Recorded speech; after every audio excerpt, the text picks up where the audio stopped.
Striker Scorpion 82 is now sponsored by Warhammer Combat Cards, a card battle game featuring your favourite Citadel miniatures from the 40k universe. Build your army decks, dominate opponents in player versus player action, collect and upgrade cards to fit your strategy, improve their power and unlock unique traits. Choose from all 40k factions, take part in campaigns based on iconic 40k battles, rise to the top of the leaderboard and win glory.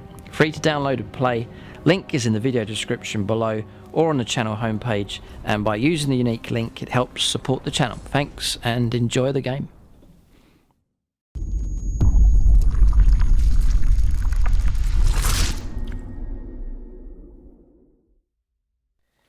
Right, welcome to this review for the new Adeptus Mechanicus Codex.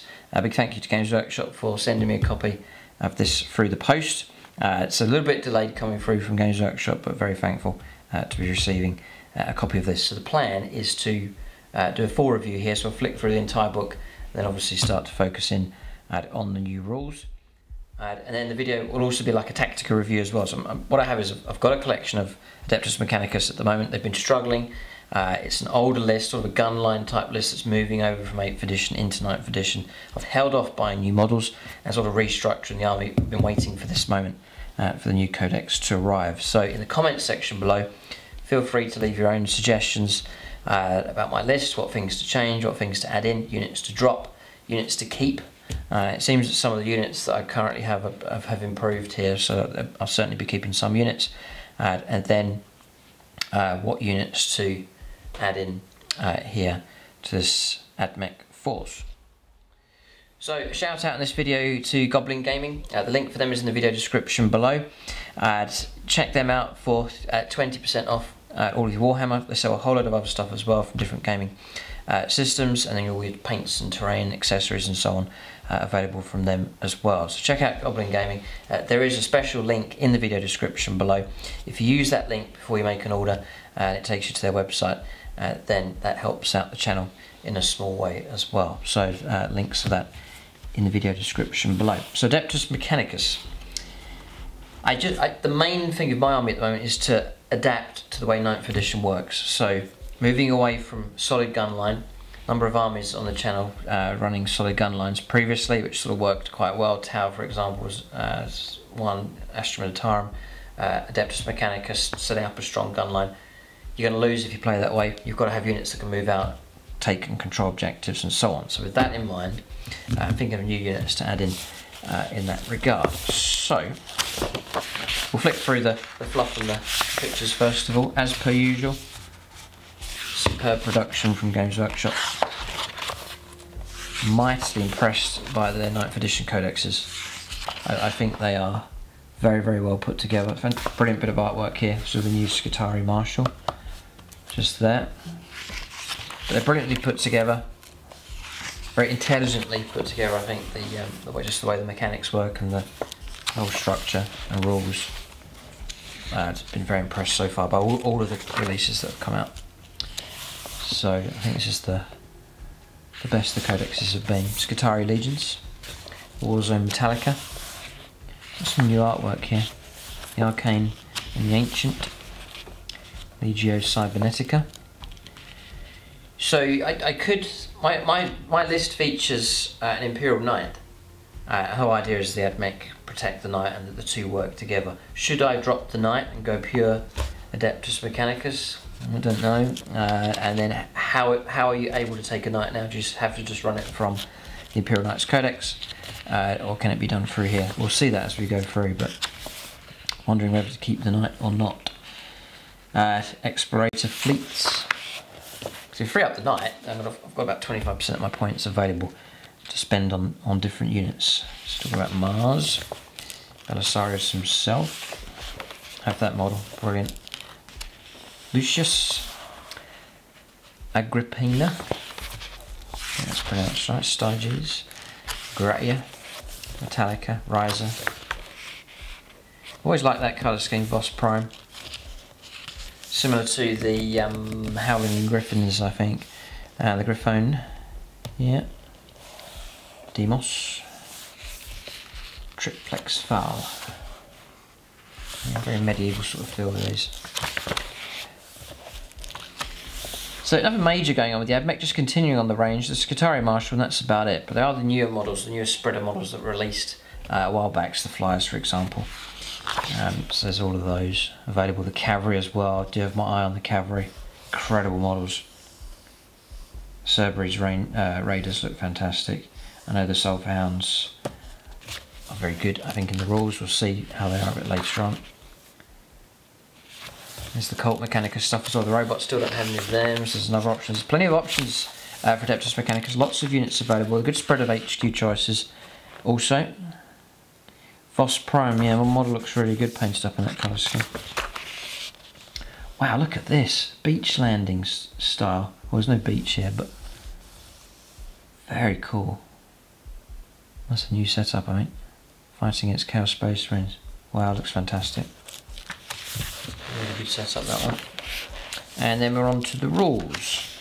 So, just short of halfway through the book here. Combat Patrol, and then detachment abilities here. So it's like Forge Worlds, you've got to match up, usual like Space Marine chapters, you've got to match up the keywords and so on for that. Yeah, it's here. For each detachment in your army with this ability, Knight of the Cog, you can select one Quest Mechanicus Super Heavy Auxiliary detachment in your army. Models in that detachment gain Knight of the Cog keywords. You can bring an Imperial Knight in. So it's fine. So on to Forge Worlds. News is going to come up here. You're going to get different Forge Worlds for different abilities, similar to the previous codex here. So I play Mars, but we'll see which ones are good from a tactical point. So you've got, with those Forge Worlds, they're giving you Warlord Traits, unique Stratagems, and then Arcana or Relics here. You get a Dogma though. Yeah. Okay, so you get a spread of abilities here. So look at Mars. This is the one I usually go for, but we'll see how good it is. So Masters of the Forge. Skitarii units of this dogma gain Canticles of the Omnissiah ability, which we will look at as page 84 is a while to go. We'll come to Canticles. And then each time a unit of this dogma is selected to shoot or fight, you can reroll one hit roll when resolving that unit's attacks. So it's alright, it's easy enough to remember, just reroll one of the hit rolls. Not bad. Okay, can see that being useful enough. Easy enough to remember and quite straightforward, so not bad. And then Panegyric Procession, this is the Warlord trait. In your command phase, you can select one friendly Mars Cult or Mechanicus core unit within 6 inches of the Warlord. If you do so, and then select one Canticle, this is going to be one that has already been active for your army. So at the start of your next command phase, both this Warlord and that unit benefit from the selected Canticle instead of the one that is active for your army. So sounds okay. And then Arcana Mechanicum, the Red Axe. So it replaces the Omnissiah Axe. It gives you +2 strength, AP -5, 2 damage, and you get 3 extra attacks. That sounds excellent weapon. Yeah, the Red Axe is pretty good actually. So I could give that to my Tech Priest Dominus, for example. It's pretty good. Then Wrath of Mars. Yeah, which is unique to Mars here. Stratagem, use a stratagem in shooting phase, and a Mars unit selected to shoot. At the end of that phase, each time model that unit makes an attack on a modified wound roll of a 6, inflicts a mortal wound. Capped at 6 mortal wounds. Thankfully, they haven't capped it at 3. So you can still cause 6 mortal wounds, which is still very good. And if that unit has a power rating of 11 or more, stratagem costs 2, otherwise it's 1. Okay. Not bad. So, Lucius next. Solar Blessing is the dogma. Each time an attack with a damage characteristic of 1 is allocated to model this dogma, add 1 to the armor saving throw against that attack. It's a bit tougher against sort of small arms firepower from infantry. And secondly, add 3 inches to the range characteristic of range weapons that units of this dogma are equipped with. So not bad. So a good choice for a firefight here. And then Warlord trait, Luminescent Blessing. In your command phase, select one Lucius core unit within 9 inches of the Warlord. So at the start of the next command phase, each time an attack is made against that unit, a modified wound roll of 1 to 3, the attack fails, irrespective of any abilities that weapon or the model making the attack may have. Okay, helpful enough. And then Arcana Mechanicum, the Solar Flare, Lucius model only. Once per battle in your movement phase, the bearer can use this relic. If it does so, the bearer's unit and up to one friendly core unit within 3 inches of the bearer can be removed from the battlefield and set back up anywhere on the battlefield more than 9 inches away from any models. If 2 units are set up on the battlefield using this relic, both units must be placed wholly within 6 inches of each other. Yeah. So it's an immediate removal and an immediate setup on the battlefield. So very similar to Veil of Darkness, I think, for the Necrons. That's very, very useful. And then the stratagem for 1 command point is Orbital Teleportarium. Use the stratagem before the battle during declare reserves and transports step. If you're playing a mission without this step, use the stratagem during deployment instead. Select on Lucius unit, excluding vehicles from your army. You can set that unit up in the teleportarium instead of setting it up on the battlefield. If you do so, then the reinforcement step of one of your movement phases, you can set up the unit anywhere on the battlefield 1 inches away from enemy models. So it's granting the ability to put a unit into deep strike. Pretty much. Yeah. Yeah, not bad. So tactically, some pretty helpful stuff. As next, Agrippina. Staunch Defenders, the Dogma. Each time a unit in this Dogma makes a ranged attack that targets a unit within half range, the armor penetration of that attack is improved by 1, similar to Necrons again. And then each time an enemy unit declares a charge against a unit in this Dogma, if the unit is not within engagement range of enemy units, it can hold steady or set to defense, like a 5+ Overwatch, for example. With them, not bad. It's okay, but Overwatch is obviously cut down. They can only do it once, so not as helpful. Warlord trait then is Verse of Vengeance. In your command phase, you can select one friendly Agrippina core unit within 6 inches of the Warlord. Each time model of that unit is destroyed by an attack made by an enemy model, roll 1d6 on a 4+. You do not remove the destroyed model from play. It can, after attacking model's unit is finished making its attacks, either shoot with one of its ranged weapons as if it were the shooting phase, or make one attack with one of its melee weapons as if it were the fight phase. After resolving these attacks, the model is then removed. One attack, either shooting or close combat.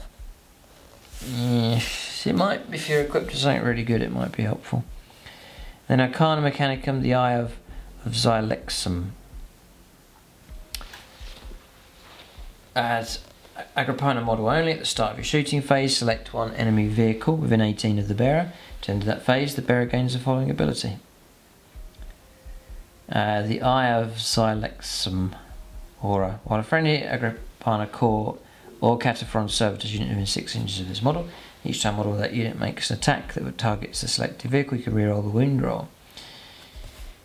Okay, rerolling wounds, pretty good. Yeah, pretty good. No, you stick that on a decent unit. Very useful. Okay. Yeah, that's good, that one. I had Indentured Machines, 1 command point. Use the stratagem before the battle. Select one Agrippina Cataphron Servitors unit from your army. Add 1 to the toughness characteristic of models in that unit. The unit can only be selected with the stratagem once. You can only use the stratagem once unless you're playing a strike force battle, in which case you can use the stratagem twice. Non-slaught, in which is 3 times. Okay, next is Gratia. So the Dogma is refusal to yield. Its combat attrition test is taken for unit of this Dogma. It's auto pass. Nice. Not bad actually. And each time model of this Dogma would lose a wound as a result of a mortal wound. It's 5+ feel no pain. The Warlord trait is Mantra of Discipline. In your opponent's charge phase, at the start of the heroic intervention step, select on friendly Gratia core unit within 9 inches of the Warlord. If that unit is within 6 inches and 5 inches vertically of any enemy unit, it's eligible to perform heroic interventions as if it were a character unit. And each time model unit makes a heroic intervention, move it up to 6 inches. And then the Arcana Mechanicum, the Cerebral Technomiter. So it's a Gratia Tech Priest model only. Add 3 inches to the range of the bearer's aura abilities to a maximum of 9.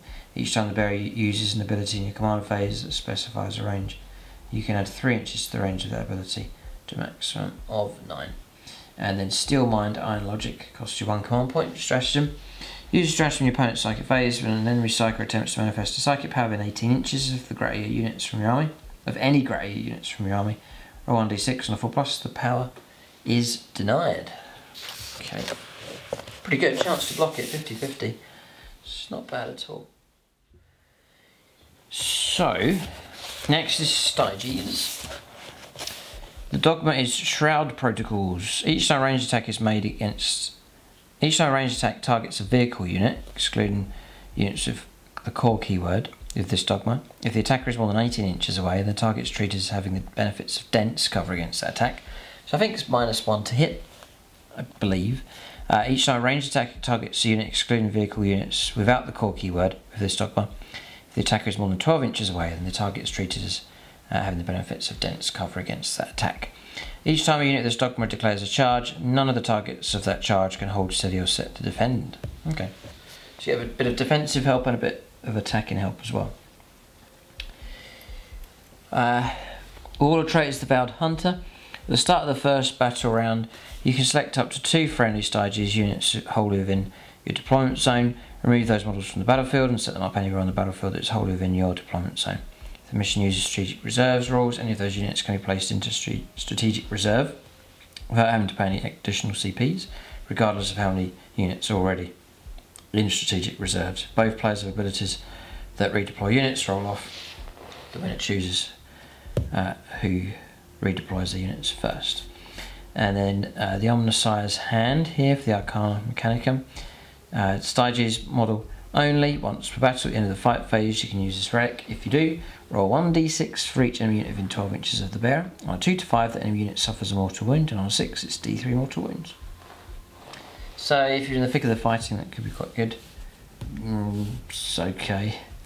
And then Clandestine Infiltration on CP.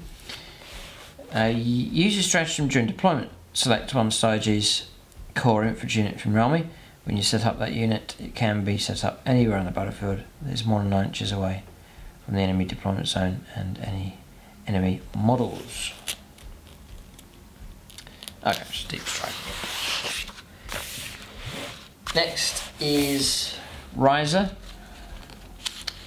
Here, it's really, you get some benefits here. If you're trying to theme your army and go with a certain style, then you'll pick one of these appropriately to go with it.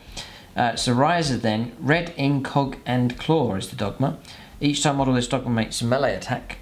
If it made a charge move, was charged or performed a intervention, you get +1 to attack's wound roll, so like Blood Angels for example, and then add 1 to charge rolls made of units with this dogma as well. So that's pretty good actually, that's a good one. Warlord Traits citation is Savagery, sorry. At the start of the fight phase, select one friendly Riser core unit within 6 inches of the Warlord. To the start of the next fight phase, each time model in that unit makes a melee attack, the arm penetration characteristic of that attack is improved by 1. There's a slight benefit there for that one. And then the relic here is weapon XCIX. Riser model equipped to a Volcanic Blaster only. This relic replaces the Volcanic Blaster as the following profile. So it's range 24, heavy 3, strength 7, -2 and 2 damage. Each time attack is made with this weapon, unmodified wound roll of 6. Attack inflicts 2 mortal wounds in addition to any normal damage. And then Plasma Specialists does cost 2 CP. Use this stratagem in your shooting phase when a Riser unit is selected to shoot. To the end of that phase, each time a model in that unit makes an attack with a plasma weapon, add 1 to the damage characteristic of that attack. Next up is Metallica. Relentless March. Models of this dogma do not suffer the penalty to hit rolls incurred for firing assault weapons in the same turn in which they advance, so it's more of a fluid movement. These models of this dogma do not suffer the penalty to hit rolls incurred for firing heavy weapons when you move, nice. And while an enemy unit is within engage range of a unit from your army with this dogma, that enemy unit is treated as being below half strength. I thought it was about to say that you can shoot whilst in contact with them, but no. Warlord Trait is Tribute of Emphatic Veneration. At the end of your movement phase, you can select one enemy unit within 12 inches of this Warlord. To the start of your next command phase, each time a unit in that unit makes an attack, subtract 1 from the attack's hit roll. Okay, and then the Adamantine Arm. So it's a Metallica model. Model is equipped with this relic in addition to their other weapons. So it's the following profile. It's strength ×3, it's quite rare. AP -3 and damage 4. Each time the bearer fights, no more than 1 attack can be made with this weapon. Okay, that was a bit scary. And each time an attack is made with this weapon, it's add 1 to the attack's. It's add 1 to the attack's hit roll. Usually it's minus, but no, this one's add 1. Then Stratagem Deafening Assault, 1 CP. Use this stratagem in your shooting phase when a metallic unit from an army is selected to shoot. Select one enemy unit, excluding vehicle units within 12 inches of that unit. To the start of your next turn, halve the move characteristic of models of that enemy unit, and the enemy unit cannot fire Overwatch or set to defend. Yeah, shutting down Overwatch is always useful enough. Overwatch is quite rare. I'm trying to think now. So there's games now where no one fires Overwatch anymore. Just neither side uses it for the entire game. So Overwatch is a lot more obscure than it used to be. It can be quite crucial in some games. A certain opportunity to bring a load of stuff down on Overwatch, but it's not what it was before. So what we've got here, it's Forge Worlds. Distant Worlds. So, okay, this is quite good. So you can customise your own, which is great. If your chosen Forge World doesn't have an associated dogma, so you've painted your own or whatever, or you've chosen one of the more obscure ones from the book, you must instead create their dogma. You do this by first selecting a primary from those below, and then selecting one of that primary's associated secondary dogmas. These two rules make up your Forge World's dogma. So whichever one of these you pick, there's 5, 1, 2, 3, 4, 5. You've got to go for the primary, and then from that column, then pick one of these secondaries to go with it, and that gives you your 2 dogmas. So Rad Saturated Forge World is the first one.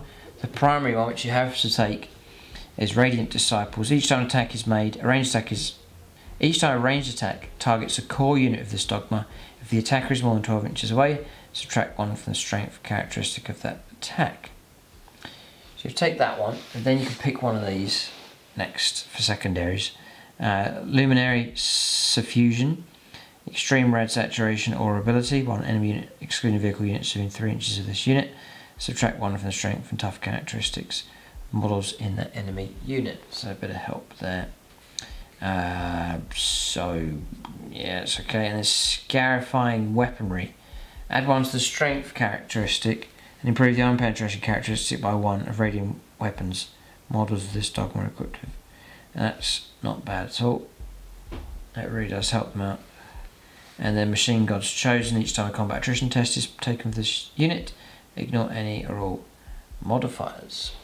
So that one's available there. So they link up. You have to take the red one and then pick one of those 3. Then Expansionist Forge World. Accelerated Actuators. Each time a unit of this dogma fights, if it made a charge move, was charged, formed heroic intervention this turn. Until the fight is resolved, the arm penetration characteristic of the melee weapons is improved by 1. So extra AP -1. Which, yeah, is pretty good if it goes across the board for your units. And then the secondary that you can choose is forward operations. At the start of the first battle round, each Scutari core model in your army with this dogma can make a normal move up to 3 inches. This is in addition to any other abilities. You can't end up more than 9 inches, closer than 9 inches to enemy units. Acquisitive Reach. At 6 inches, the range characteristic of rifle and carbine weapons that models of this dogma are equipped with. And then Rugged Explorators. Models of this unit do not suffer the penalty to hit rolls incurred for firing heavy weapons when you move, and vehicle models do not suffer the penalty to hit rolls incurred for firing assault weapons at the same time their unit has advanced. Okay, that's pretty good. It's encouraging you to push forwards quickly, which suit 9th edition quite well. Data Horde Forge World. So the primary is Magna Bonded Alloys. Each time a vehicle model of this dogma would lose a wound, it's a 6+ feel no pain, so that's alright. And then Omnitrack Impellors for secondary. Add 2 inches to the move characteristic of Cataphront Servitors and June Crawler models with this dogma. And Auto-Savant Spirits. At the start of your command phase, each vehicle model in your army with this dogma regains 1 lost wound. And then models of this dogma whose characteristics can change as they suffer damage are considered to have double the number of wounds remaining for purposes of determining what those characteristics are. So it's pretty good if you've got plenty of vehicles. That was actually a very good one. That one. And then servo focused auguries. Each time model this dogma makes a ranged attack with a cognitive weapon. Within a half range, you can reroll that roll. Okay. Reignited Forge World. Just themed combos you can go for. Purgation Protocols. Each time a core model of this dogma makes a ranged attack and unmodified wound roll of 6, the arm penetration is improved by 1. Yes, well, yes, alright. Then Data Bleed Generators. Each time an enemy model makes a melee attack against a unit of this dogma, if the enemy model made a charge move, was charged, or performed a heroic intervention this turn, subtract 1 from the attack's hit roll.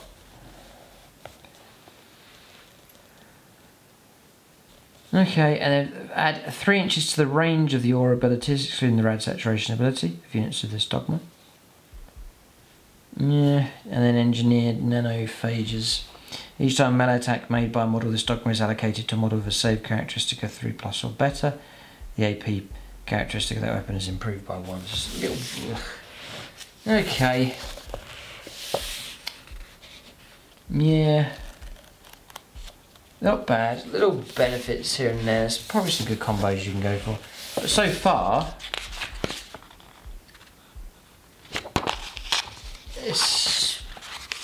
it's all right. Really, I think it's going to be a major part of this is going to be down to the units. How good are these units going to be? How much have they improved? Are their weapons going to hit harder and do more damage? I think is the big question. Right here, nothing major going on with this with the Adeptus Mechanicus. Just little benefits here and there, but nothing too deal breaking. I think no big game changers. I don't think so, really. Slave systems, stratagems might be quite key, but they've been toned down a fair bit compared to what some of them were previously. Slave systems, Forge World, primary parent protocols. Select one of the following Forge Worlds and use the dogma of that Forge World as listed on pages 51 to 57. That lists them. And then if a character of this dogma gains a Warlord trait, they can have the Forge World Warlord trait associated with the Forge World that you have selected, instead of the Warlord trait from pages 66 to 67. If it does so, replace all instances of the Forge World keyword on that Warlord trait, if any, with the name of the Forge World that the character is from. And then unless the only units of this dogma are part of an auxiliary support, super heavy auxiliaries, or fortification network detachment, you gain access to the Forge World stratagem associated with the Forge World that you selected. When using such a stratagem, replace all instances of the Forge World keyword on that stratagem, e.g. Lucius, with the Forge World the units of this dogma from. So yeah, stratagems. So some good stuff. That's okay. I'm sure you can pick out a couple of good combinations and so on. We've got 4 pages of stratagems here. So it would be, yeah. So I'm thinking of a current list. There's going to be some stratagems to help out particular units I already have, and so on. And no doubt there'll be stratagems of units that I haven't got. So now it's starting to give you a vibe of which units are going to be good as we go through stratagems, and also just some general ones that are going to help out the Admech here during the game. So I don't want this codex review to be too long. So I'll go through all of these. These are important here. Stratagems are key. I don't usually go through the Crusade stuff. I'm sure the system's good, but I won't incorporate it into this video. And then when we come to, I'll cover some points values, perhaps most of them. So we'll give you an idea on points as well, to give you an idea of the way your army is going to go. And then when it comes to units, I'll skim through all of them and then pick out some in particular to spend a bit more time on. But we'll just keep it at a good pace here. At the same time, try and give you a comprehensive overview of this book, which really does help. It prepares you for games, because these codexes, they do change things around. It's sort of a big learning curve for all of the armies so far. There's some familiarity of units that are pretty much the same, but the restructuring that takes place on all different levels, it does take a while to get used to. So, stratagems then. And Admech, I guess they're an army that can do most stuff. They can boast some fantastic firepower. They can be resilient enough. 4 up save for infantry, 3 up for vehicles, invuln saves as well. So Bit of durability with them to a degree, firepower can be excellent, and then they boast some units that can fight well enough in close combat. So maybe compare them to Sisters of Battle in a way, almost. They're a similar kind of army that can do well at multiple functions here. So, stratagems. Zealous Congregation. Sounds familiar. 2 CP. Use a stratagem in the fight phase when an Electro Priest unit from your army is selected to fight. So I don't have this unit. To the end of the fight phase, each time model that unit makes an attack, a modified hit roll of 6 automatically wounds. So 6 is to auto wound. It's going to cost you 2 CP though for that one. Dune Striders, 1 CP. Use a stratagem in your movement phase when an Iron Strider engine or Cerberus unit from your army is selected to advance. To the end of the turn, each time a unit advances, do not make an advance roll, it's an auto 6 inches. The type characteristic of heavy weapons models in the unit equipped with is changed to Assault. That's good, you're getting all of these benefits here. And models in the unit do not suffer the penalty to hit rolls incurred for firing assault weapons in the same turn in which the unit advanced. So it's great. So heavy weapons count as assault. There's no minus for firing assault weapons if you did advance, and when you do advance, you guarantee 6 inches. So that's a very helpful stratagem. Excellent. Really good. Assassin Constructs, 1 CP. Use a stratagem in the fight phase when a Sicarian unit from your army is selected to fight. If the unit made a charge move whilst charged or performed heroic intervention this turn, you get +1 attack. Fine. Yeah. Good. These are helpful here. Good ones. The Electromancers Wrath. 1 CP. Use your stratagem in your shooting phase. Select one enemy unit, excluding vehicle units within 12 inches of an Electro Priest unit from your army. Roll 1d6, subtract to one of the unit being rolled for as the character keyword. On a 2 to 5, the enemy unit suffers d3 mortal wounds. On a 6, it's 2d3 mortal wounds. Okay. Not bad yet. Might be time that it's worth a CP just to kick out some extra wounds. And then Machine Superiority, 1 CP. Use this stratagem in the fight phase when a Skitarii unit from your army is selected to fight. At the end of that phase, add 1 to the strength characteristic models in that unit. Yeah, not bad. Could maybe help out Skitarii Rush Stalkers. Thinking. Next is Elimination Volley. 1 CP. Use a stratagem in your shooting phase when a Cataphron Servitors unit from your army is selected to shoot. At the end of that phase, each time a model unit makes an attack that targets unit within half range, unmodified hit roll of 6 automatically wounds the target. So yeah, it's okay. It's not bad. Right, so next is Data Spike, 1 CP. Use a stratagem in the fight phase with an Adeptus Tech Priest model fighting against a vehicle. It's 1 dice, 2 to 5 it's d3 mortal wounds. If you roll a 6 it's d3 plus 3, but unlikely. Benevolence of the Omnissiah, 1 CP. Use a stratagem in any phase in Adeptus Mechanicus vehicle model from your army would lose a wound as a result of a mortal wound. It's a 4+ feel no pain against mortal wounds, which is exceptionally useful. That one's a good one. Really is good. You expect a load of smites to come through at the tip of your army and the closest target. Stick that on there, a vehicle. It's going to block half of the damage coming through. Very, very good. Tech Adept. It's a Tech Priest model. If it's command phase, that model can use its machine focus or awaken the machine ability an additional time. If it's the movement phase, it can use Master of Machines ability an additional time that phase. Again, very helpful. Machine Spirit Resurgent. So familiar terms here from the previous codex. 1 CP for this one. Use it in your command phase. Select, so starting to bring in the command phase a fair bit now, obviously, for the new codex to match in with 9. Select one Adeptus Mechanicus vehicle model from your army. To the start of your next command phase, you count as top bracket, so that's in there, that's excellent. Data Blessed Auto Sermon, 2 CP. Use a stratagem in your command phase. Select one Adeptus Mechanicus unit from your army within 6 inches of a friendly Tech Priest model and select one Canticle that has not yet been active for your army. To the start of your next command phase, that unit counts, that Canticle has been active for your army in addition to the current active one. So what I'm getting here is stratagems. There's a lot of command phase activated stratagems going on here. So you've got to keep that in mind. Because if you miss it, you go on to the psychic phase and movement phase, you're going to miss the opportunity to use them. So bear that in mind. Next is Archaeotech Specialists, 1 CP. Use a stratagem before the battle when you're mustering your army. So this is an extra relic. Mechanicus Locum, There's an extra Warlord trait. Host of the Intermediary, 1 CP. Use your stratagem before the battle when you're mustering your army. If your Warlord has the Adeptus Mechanicus keyword, select one Skitarii model from your army that has the alpha. So that's like your sergeant upgrade. Gain them access to Warlord Traits. Artifactorum, or Artifact Totem, 1 CP. Use your stratagem before the battle when you're mustering your army. Select one Skitarii model from your army that has the word alpha or Princeps in your profile and give them one of the following Arcana Mechanicum, so access to their relics. Binaric Override, 1 CP. Use your stratagem at the start of any phase. Select one Castellan robot unit from your army and one of the available protocols found on its datasheet. That protocol replaces the one that is currently active for that unit. At the end of that game, at the end of the game, that unit's active protocol cannot be changed. You can only use your stratagem once. So that's half the stratagems. Some helpful ones there. That Feel No Pain, 4+ against mortal wounds is very useful. And some of the pretty good ones there. Next then, we're on the strategic ploy section here, all these green ones, and then war gear stratagems after that in grey.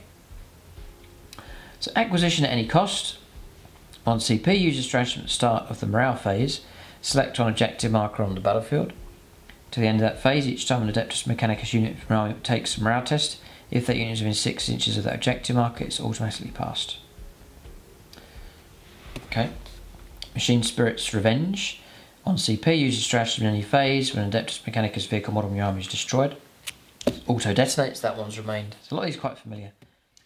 Next is Circuitous Assassins, I'm not sure how it's pronounced, 1 CP.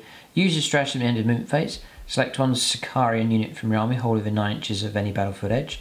Remove that unit from the battlefield. In the reinforcement step, your next movement phase, you can bring them back on. It's like the usual rules of Deep Strike, you can't.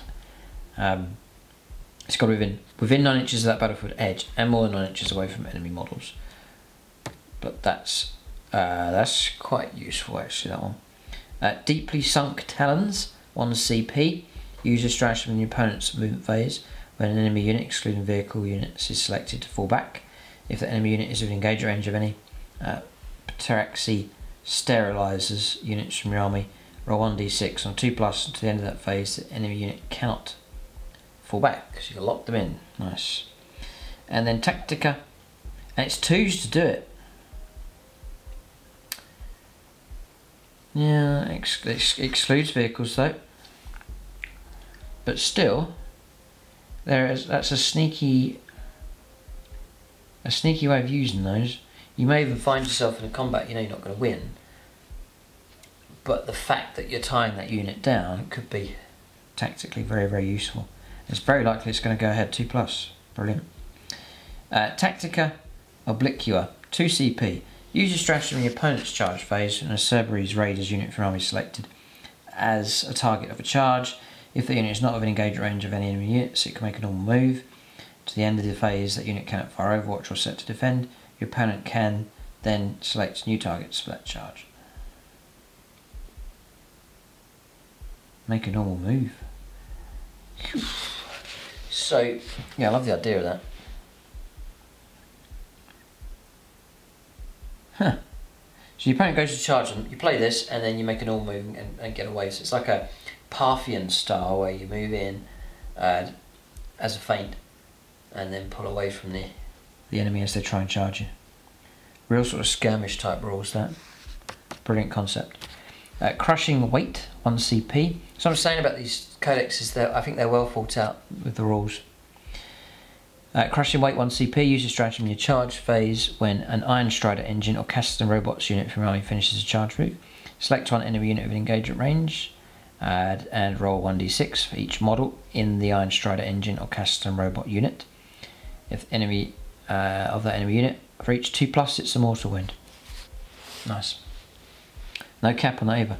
Electro-Shocked, 1 CP. Use your stratagem at the start of the fight phase. Select one enemy unit, excluding vehicles and monsters, with an engagement range of a Cult Mechanicus Core or Cult Mechanicus character unit from your army.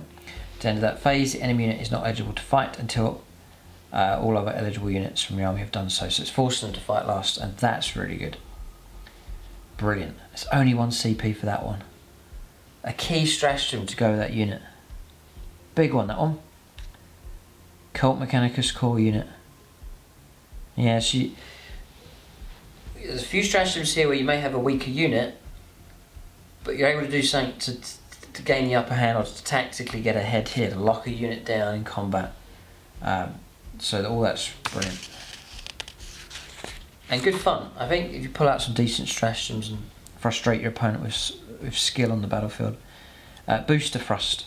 1 CP. Use this stratagem at the end of your turn. Select on Taraxi unit from your army. Remove that unit from the battlefield. In the reinforcement step of your next movement phase, you can set it back up on the battlefield.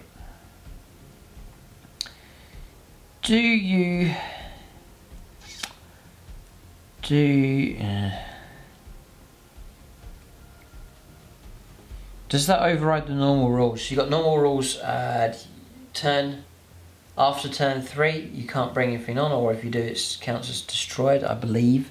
So does that overrule that? Can you remove them from the board on turn 4 and bring them in turn 5? Does it bypass the usual rules? Or do you have to use a stratagem on turn 1 or 2? Seismic Bomb. 1 CP. Use your stratagem in movement phase. When an Archaeotech Fuselage model finishes move, select one enemy unit that model moved over, excluding Titanic, or units that can fly. At the start of the next movement phase, that enemy unit is shaken. Whilst it's shaken, it's half movement for all the models, and half advanced rolls and charge rolls for that unit. Another helpful stratagem to tie up the opponent. So you might be outclassed, but you can frustrate them with different strategic ploys. How interesting. Another good one. These ones are well worth remembering. The trick is that the game can go at such a pace that you forget to bring them in at the right time. So it's going to take a fair bit of learning and familiarity to get those in your brain, ready to use at the right time. Chain Taser Protocols. 1 CP. Use the stratagem in the fight phase and Adeptus Mechanicus unit from your army selected to fight. At the end of that phase, each time model that unit makes an attack with a taser weapon, an unmodified hit roll of a 5 scores 2 additional hits. Excellent. Doubling the chances of popping those extra hits. Nice. Yeah, really liking that one. I do love my infiltrators.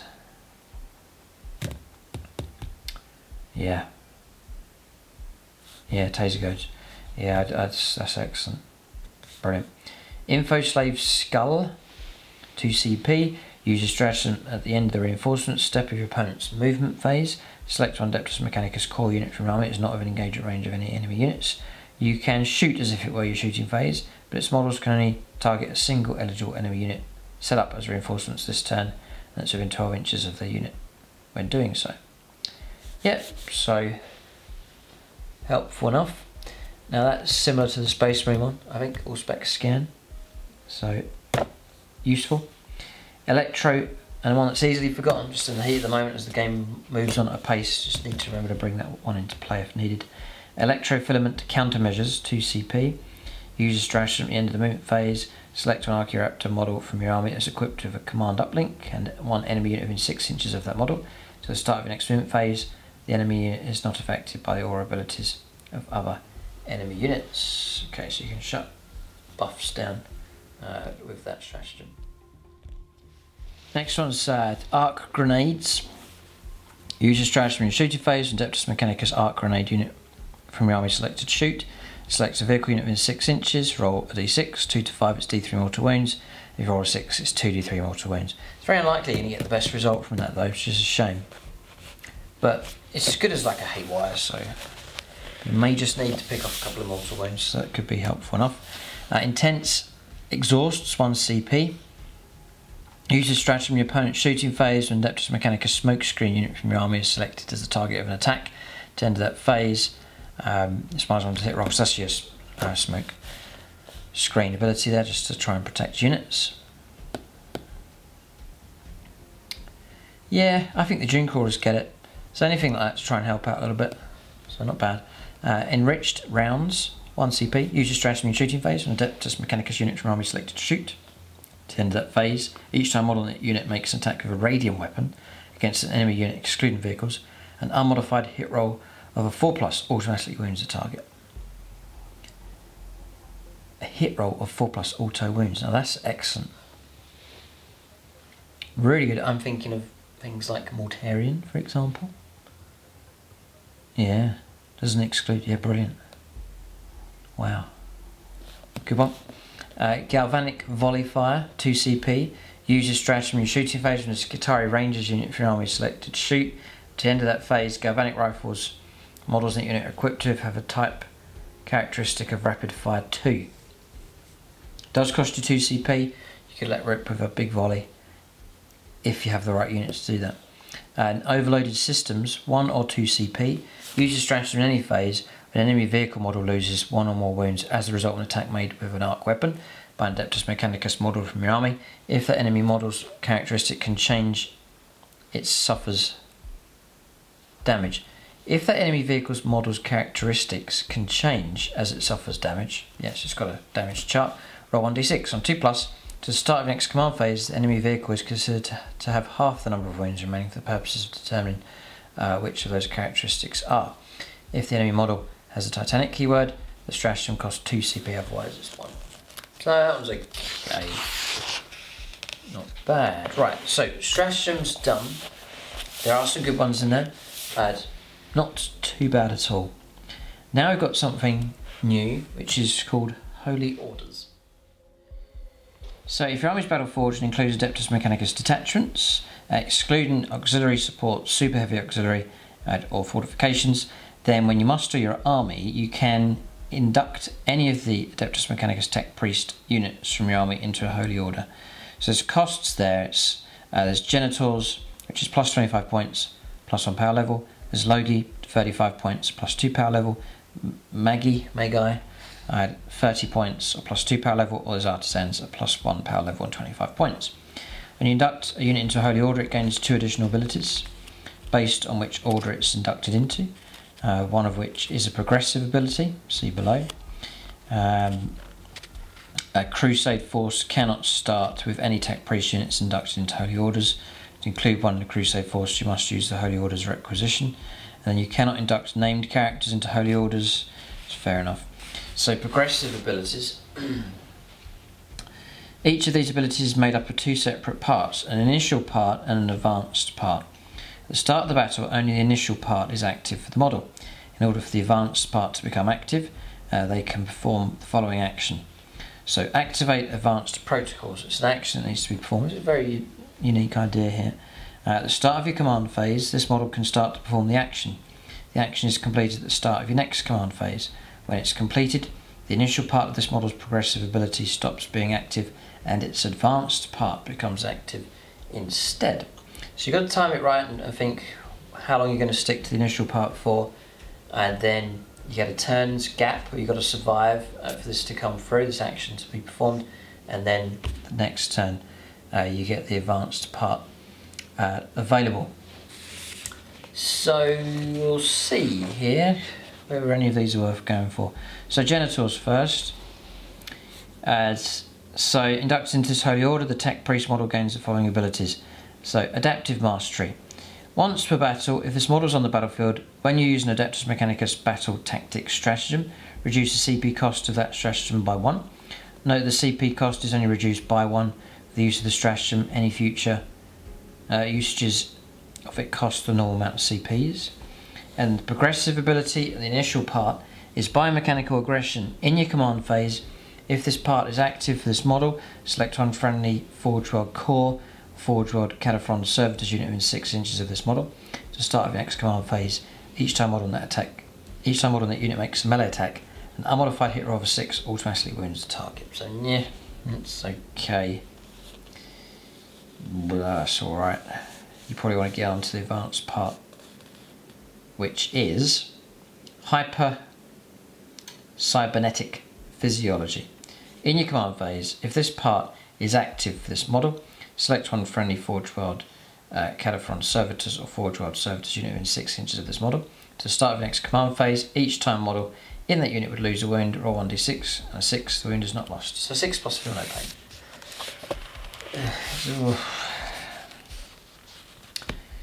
Yeah, it's okay. Next one, Logi. So this one, scriptural Prognosis. Once per battle, if this model's on the battlefield, when using Adeptus Mechanicus Strategic Ploy stratagem, reduce the CP cost of that stratagem by 1. Note the CP cost is only reduced by 1 CP for that use of the stratagem. Any future usages of it cost the normal CPs. So once per battle. So a small benefit. Progressive ability then, analysis of the logos. Predicted barrage. In your command phase, if this part is active for this model, select one friendly Forge World core unit within 6 inches of this model. To the start of your next command phase, each time an attack with an armor penetration characteristic of -1 or -2 is allocated to that unit, and it's counted as 0 instead. That's not bad. But you've got to select a unit for that. Usually it's got to be like a unit you're expecting to be the target of attacks. So if you switch that one off, perform the action, then go for this one, you'll get the advanced part, which is Flaws of the Foe. In your command phase, if this part is active for your model, select one friendly Forge World core or Forge World Cavalry Servitors unit within 6 inches. To the start of your next command phase, each time all that unit makes a ranged attack, the target does not receive the benefits of cover. They're okay, there's no real deal breakers here, really. They're all quite tame with their benefits. Aggressive, the ability for Magi here is aggressive subroutines. Once per battle, it's just reducing the CP for epic deeds. And then progressive ability, divination of the Magos. So predatory programming. In your command phase, if this part is active for this model, select one friendly Forge World core unit within 6 inches of this model. To start with your next command phase, add 2 to advanced rolls made for that unit. Yeah, it's all quite small benefits here. The advanced part is overloaded safeguards. In your command phase, if this part is active for this model, select one friendly core unit within 6 inches. Until the start of your next command phase, each time that unit makes a ranged attack, an unmodified hit roll of 6 scores an additional hit. Yeah, that's better. No, it's not. Because you're still selecting, you almost wish it was an aura ability. You're having to select a unit. It's not like a 6-inch aura. It's selecting a unit within. So I was thinking like parking them amongst a load of Dune Crawlers, and they all get 6s pop extra hits. But no, you've got to select a unit to do that. So that's annoying. Some of these benefits then helping if you've got larger blob type units where it becomes more worthwhile. And then lastly, artisans. Not too impressed with these. Whether I bother spending the points here. Artisans. So I think the equivalent of this, for example, in the Space Marines book, there's some brilliant ones in there. Some really, really good benefits for these. Very, very tame compared to the Space Marine abilities. Artisans then, so you're reducing the CP by 1 for AdMech War Gear stratagems. The initial part then is fabrications of the artisan, enhanced biomechanical interface. At the end of your command phase, if this part is active for the model, select one friendly Forge World core unit or Forge World Cavalry Servitors unit within 6 inches. To the start of the next command phase, that unit is eligible to charge and shoot in a turn in which it fell back. But if it does, each time model unit makes a ranged attack, subtract 1 from the attack's hit roll. That's a good one. That's fine. That's great. So he's almost doing the job of a warden for the Necrons. That's useful, right? Fair enough. And the advanced parts, you get rid of that one and you get this one. Exquisite calibration. In your command phase, if this part is active for the model, select one friendly Forge World core unit within 6 inches of this model. To the start of your next command phase, each time model unit makes a ranged attack, add 1 to the strength characteristic of that attack. But again, you're just choosing a unit, it's not like an aura ability. So, yeah, they're okay. Traits. Warlord traits here. Tech Priest Warlord traits. Skitari Warlord traits here as well. Belisarius Call is a fixed one, Masterwork Bionics, which is here. Okay. So, if an Adeptus Mechanicus Tech Priest model is your Warlord, you can use the Tech Priest Warlord traits table below to determine which Warlord trait they have.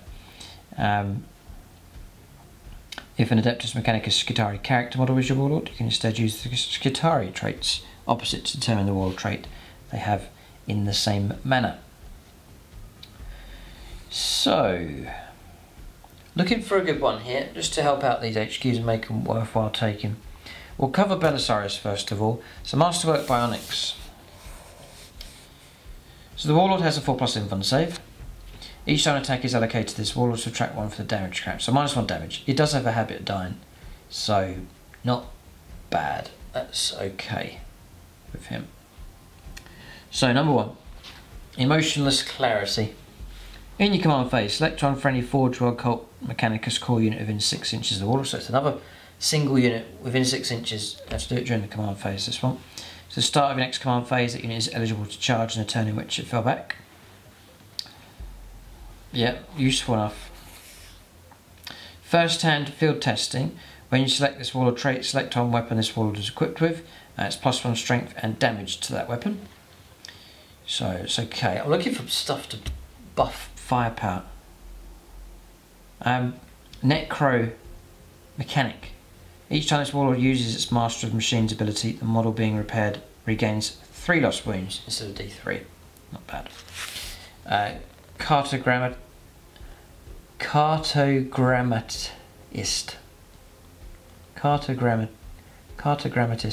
Got it. When you select this Warlord trait, select one friendly Forge or Occult Mechanicus core unit from your army. That unit gains the following ability: Orbital Teleportarium. During deployment, you can set up this unit in orbit instead of setting it up on the battlefield. If you do so, then the reinforcement step of your movement phase, you deep strike in. Make sure you're more than 9 inches away from enemy models. And then Supervisory Radiance.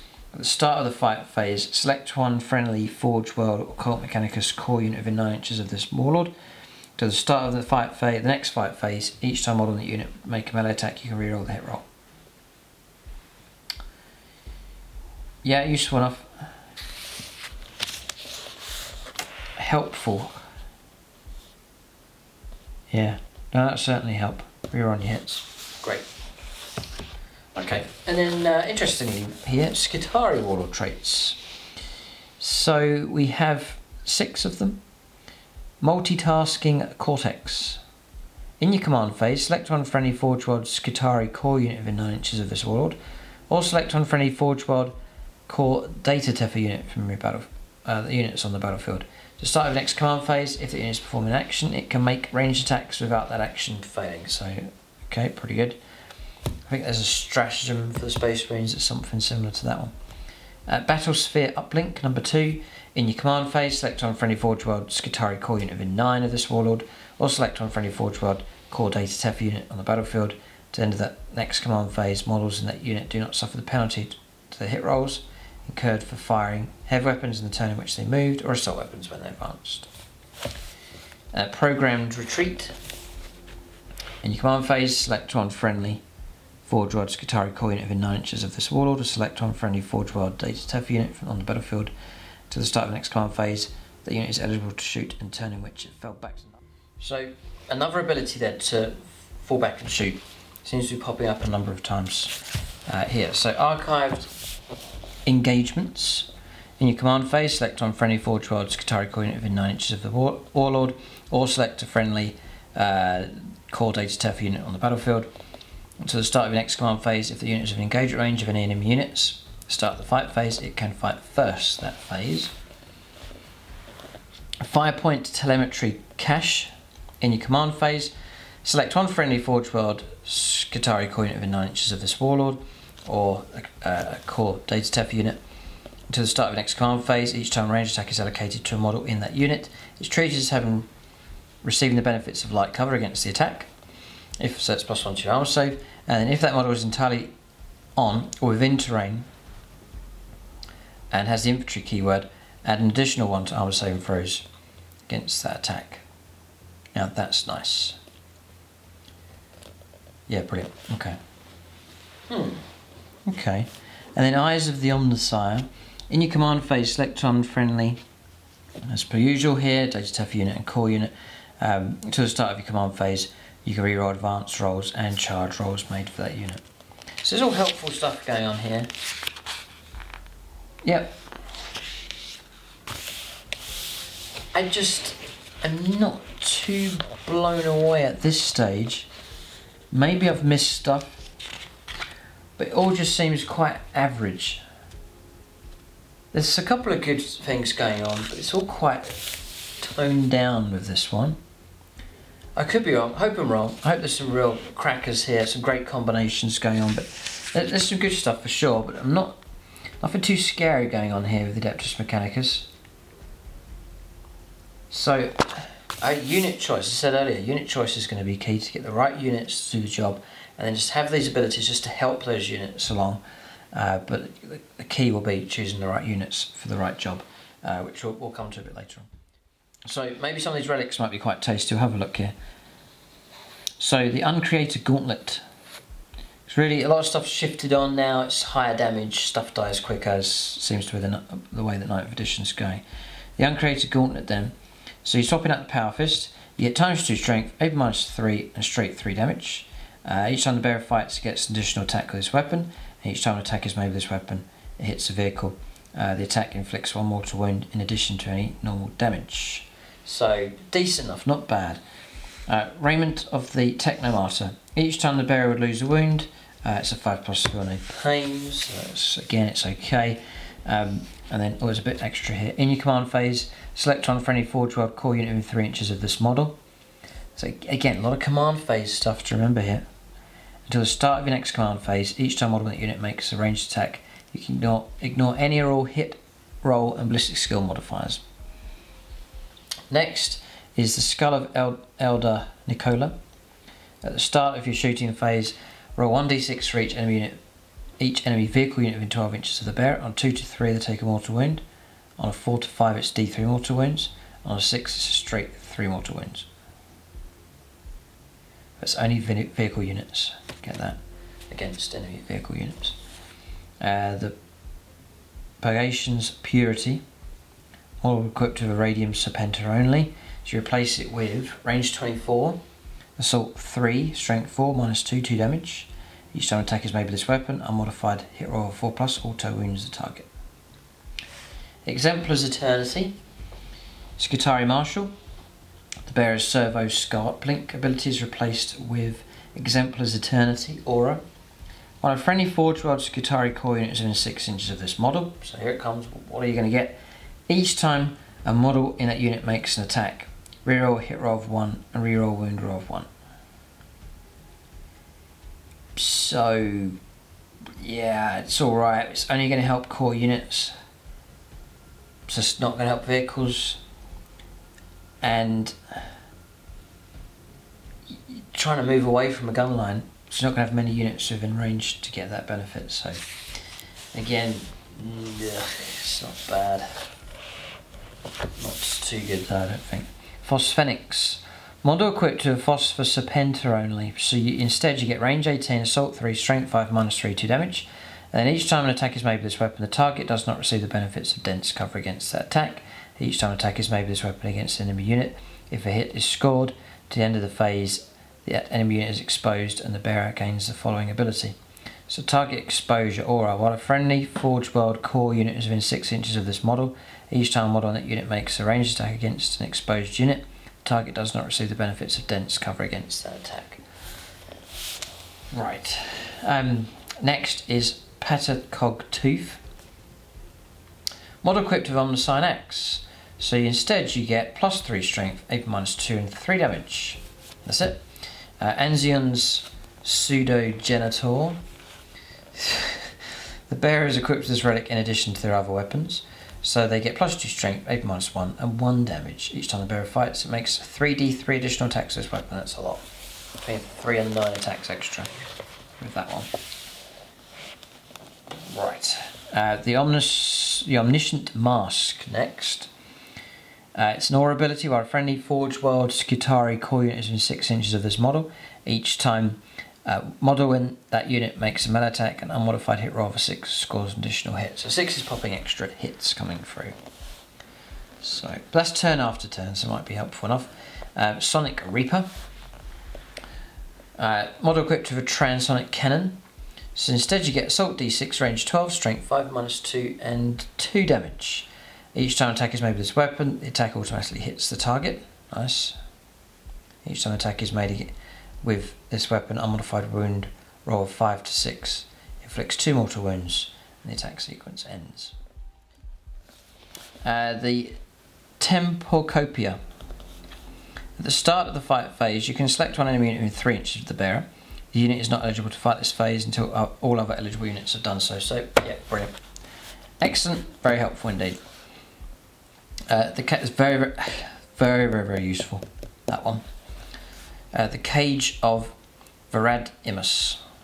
Each time the bearer hits an enemy unit, excluding vehicle units with a melee attack, to end of that phase, that unit is electroshocked. Each time model in an electroshocked unit makes an attack, it's -1 to the hit roll. Okay. So next up is chapter approved rules. So I really love this idea. Some unique ones that fit in with each individual faction. So a big fan of some of the unique stuff that the Necrons have. Space Marines have their own now. Space Wolves, Blood Angels. So we'll see what the Admech get here for choice of secondaries. So correct me if I'm wrong, but you can only choose one. The rest have to come from the rulebook. So purge the enemy. In fact, it'd be worth just having a little check here, just to see what you're replacing here. So purge the enemy. So from that section is assassinate, very popular, killing enemy characters worth 3 points a time. Titan hunting, quite rare. Bring it down. So you're trying to destroy monsters and vehicles, and cut off the head. Kill the enemy warlord as quick as possible. So usually I go for assassinate, but the accretion of knowledge. Score 3 victory points at the end of the battle for each destroyed enemy model that meets one or more of the following criteria. So the model has a Warlord trait, the model has a Relic, so you're roughly killing characters here, the model has the vehicle keyword and a wounds characteristic of 14 or more. So it's killing characters and vehicles, big vehicles, pretty much. So yeah,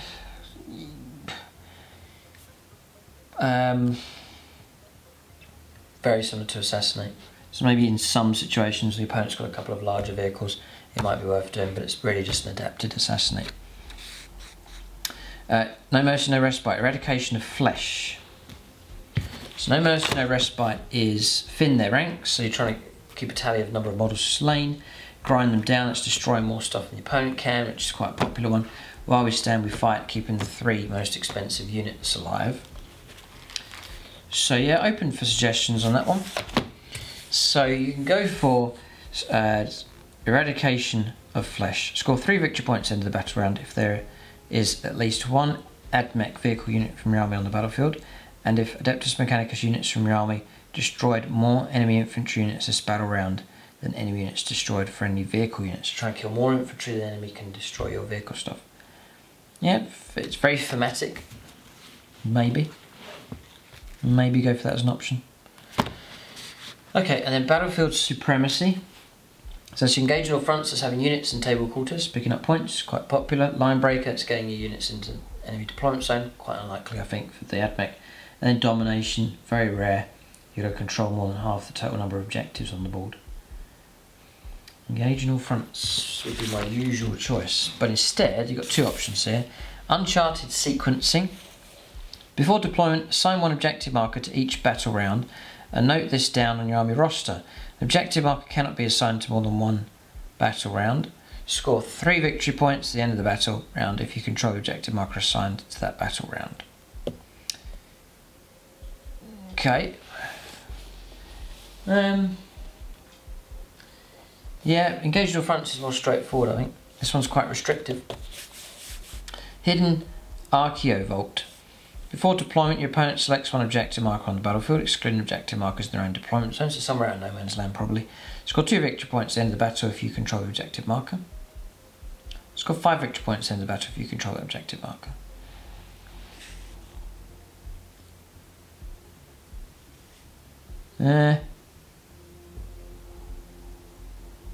Battle round, yeah.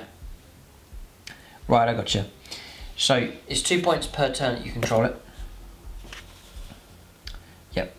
And then if you still have it at the end of the game, it's a bonus 5 points on top of that. That's where it's come from, right? So you can max out on it, obviously.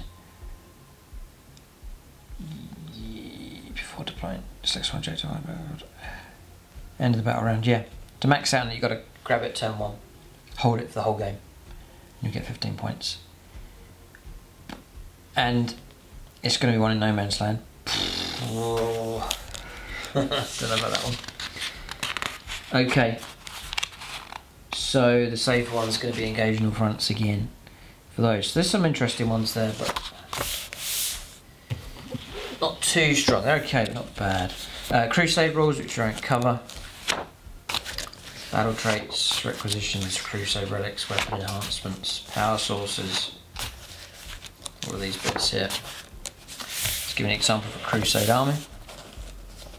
Plenty of options out there to make real sort of polished finish look about them. Tons of fantastic kits available.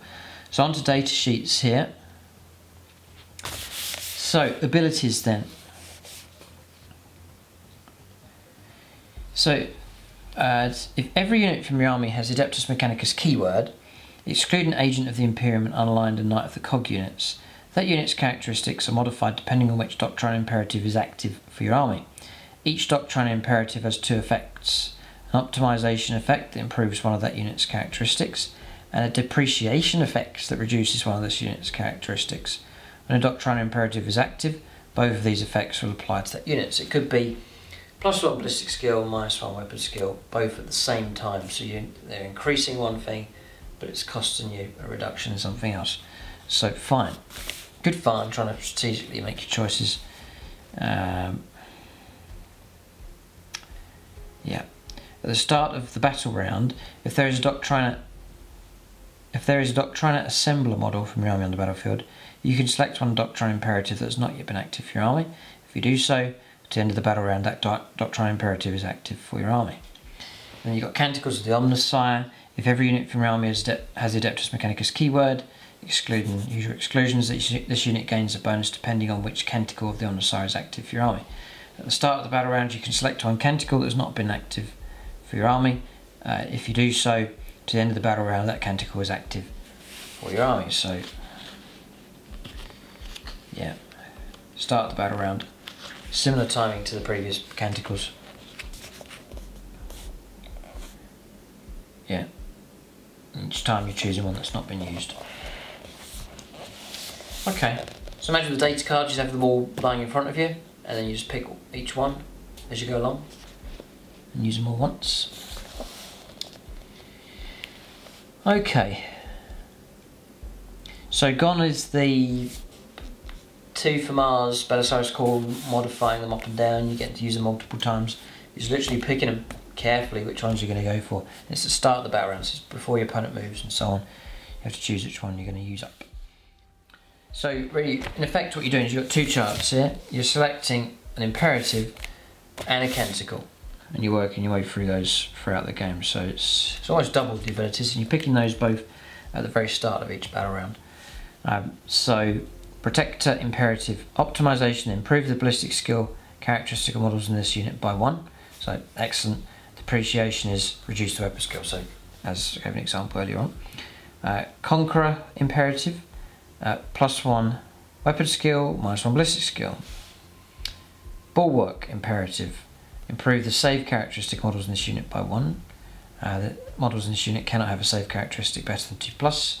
And then depreciation is reduced movement by 3 inches. And then the next one, aggressor imperative, improve the move characteristic models in this unit by 3. And then the depreciation is reduce the save of models in this unit by 1. So yeah, fine. Then the canticles, Shroud Psalm, giving you light cover, fine, just as it was. Cant of the Remorseless Fist. Whilst the canticle is active, each time model in that unit would make a melee attack, add 1 to the strength characteristic of that attack. Okay, Incantation of the Iron Soul. When the canticle is active, each time a combat attrition test is taken, it's ignore all modifiers. And each time model in that unit would lose a wound as a result of a mortal wound, roll d6 and a 5+, the wound is not lost. If the unit has the refusal to yield dogma, that wound is not lost on a 4+ instead. Next, Benediction of the Omnissiah. Whilst this canticle is active, each time this unit is selected to shoot, you can reroll a hit roll, a wound roll, and a damage roll. Not bad. Then Invocation of the Machine Vengeance. Use this whilst this canticle is active. Each time an advanced roll or a charge roll is made for this unit, roll 1 additional d6 and discard the lowest. And Litany of the Electromancer. Whilst this canticle is active, each time melee attack is made against that unit, subtract 1 from the attack's hit roll. Okay, so that's all your abilities then. It's not bad. I'm sure there's some great combinations you can go for, but we'll take a look at models now. I will try and work my way through these so that people are kind of familiar to the previous stat lines, sort of pick out bits that have been modified or changed here, and I'll try and emphasise on some of the more important units, not dwell too much on sort of standard type stuff like transport vehicles and so on. So Belisarius Call then, I very much like to keep this model in my army if I can. Movement 6, Web Skill Ballistics got 2+, toughness 6 is 8 wounds on him, 4 attacks as base, 2 up save. He comes equipped with the Arc Scourge, the Solar Atomizer, the Mechandrite Hive as per usual. So Solar Atomizer's range 12, assault D3, strength 10 minus 4, 3 damage. If it's within half range, it's D3 plus 3 damage. I never liked the assault D3, it's not very reliable, so that's a problem. The Arc Scourge is times 2 strength, 8 minus 2, so that's strength 10, and 1 damage. Each time attack is made, this weapon against a vehicle, it's damage of 2, nice. And an unmodified wound roll of 2+ successfully wounds the target, so that's very nasty against vehicles actually. Yep, and then the Mechandrite Hive, each time the bearer fights makes 2d6 additional attacks with this weapon. Strength for the user, AP 0, 1 damage. And the Omnicide Axe is +2 strength, -2 AP and 2 damage. I don't think that's changed. You got Canticles with him. 5+ in 1 save for a Fracture Field, 4+ if you take his Warlord Trait. Lord of the Machine Cult Aura ability, whilst a friendly Adeptus Mechanicus core unit is within 6 inches of this model. Each time a model when that unit makes an attack, reroll hit roll of 1. So reroll hit rolls of 1. It's only benefits in vehicles. Oh no, he hasn't lost his reroll everything ability. It looks like he has. Oh dear. Lord of Mars. In your command phase, select one friendly Mars core unit within 6 inches. So at the start of your next command phase, each time model that unit makes an attack, you reroll the hit roll. But it's core. Yeah, it's core units. I just want to have a little look at something. Is it core? No, it's not. The Gene core is not. Oh dear. Lead in prayer. In your command phase, you can select one friendly Cult Mechanicus core unit within 6 inches of this model. Problem is core units. That's. It's going to be useful for things like breaches and so on, but not regular Skitari infantry. I can't see them being much point in helping those kind of units out. It's like a large unit of breaches, for example, something like that. Then maybe yes. So in your command phase, you can select one friendly Cult Mechanicus core unit within 6 inches of this model. If you do so, you can select one Canticle. This can be one that's already been active for your army.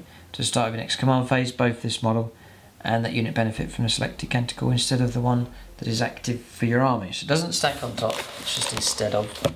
But it does let you reuse one that's already been used, which is helpful enough. Master of Machines, at the end of movement phase, this model can repair one friendly Adeptus Mechanicus or Imperium vehicle in 3 inches. It's D3 restore wounds. And then self-repair mechanisms, it can restore D3 wounds to himself as well. We'll catch points a bit later on. The Belisarius Call is okay, but the reroll everything gunline buff is gone. Tech Priest Manipulus. Next, significantly lower power rating, and power rating of 4.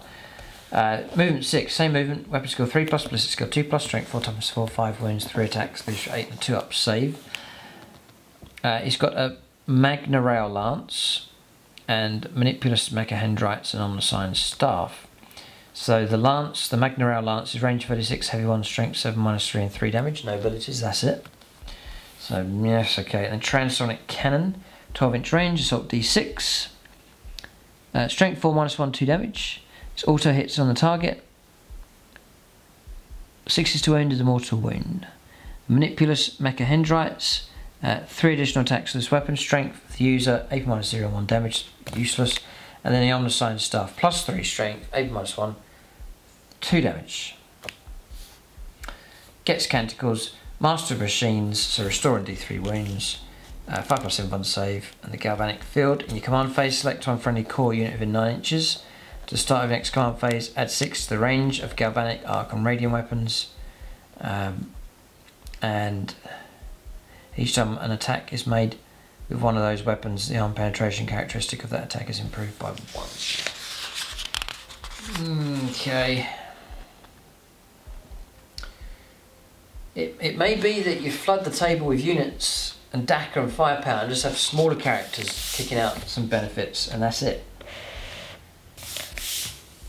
It may work out that way. You just have a larger army. Tech Priest, because I'm seeing the route maybe of going cheaper on HQ choices at this point, and then just stacking some benefits on top of them and just keeping them out of trouble, not worrying about getting them into combat and so on, but just have them there, giving out as many buffs and bonuses as possible. The Tech Priest Dominus then, power level 4, kept his 2+ ballistic skills, 5 wounds on him, 3 attacks, 2 up save. Macro Stubber, Volcanic Blaster on the Sign Axe. So the Eradication Roach, you can swap it out for that. Range 12 and focused, heavy D3, strength 6, -3, 2 damage blast. Or dissipated, range 24, heavy D3, strength 6, -2, 1 damage and blast. It's pretty poor. The Macro Stubber, pistol 5, strength 4, -0, 1 damage. Phosphor Serpenta, range 18, assault 1, strength 5, -1, 1 damage. No benefits for dense cover. The Volcanic Blaster, range 24, heavy 3, strength 6, -0, 2 damage. Each time attack is made for this weapon, unmodified wound roll of 6 inflicts 2 mortal wounds, in addition to any normal damage. I go with the Volcanic Blaster, I think. The Omnisign Axe, have seen that already. So he gets Master of Machines, that's restoring D3 wounds units within 3 inches. 5+1 1 save. And the Lord of the Machine Cult Aura, while a friendly Forge World core unit is within 6 inches of this model, each time a model unit makes an attack, reroll hit rolls of 1. Because of my vehicles not being core, I'm starting to see the redundancy of these buffing characters.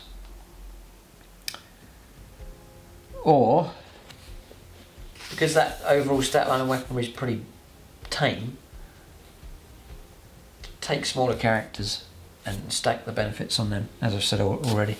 The Techno-Archaeologist. Maybe there's a chance for him to make it into the list.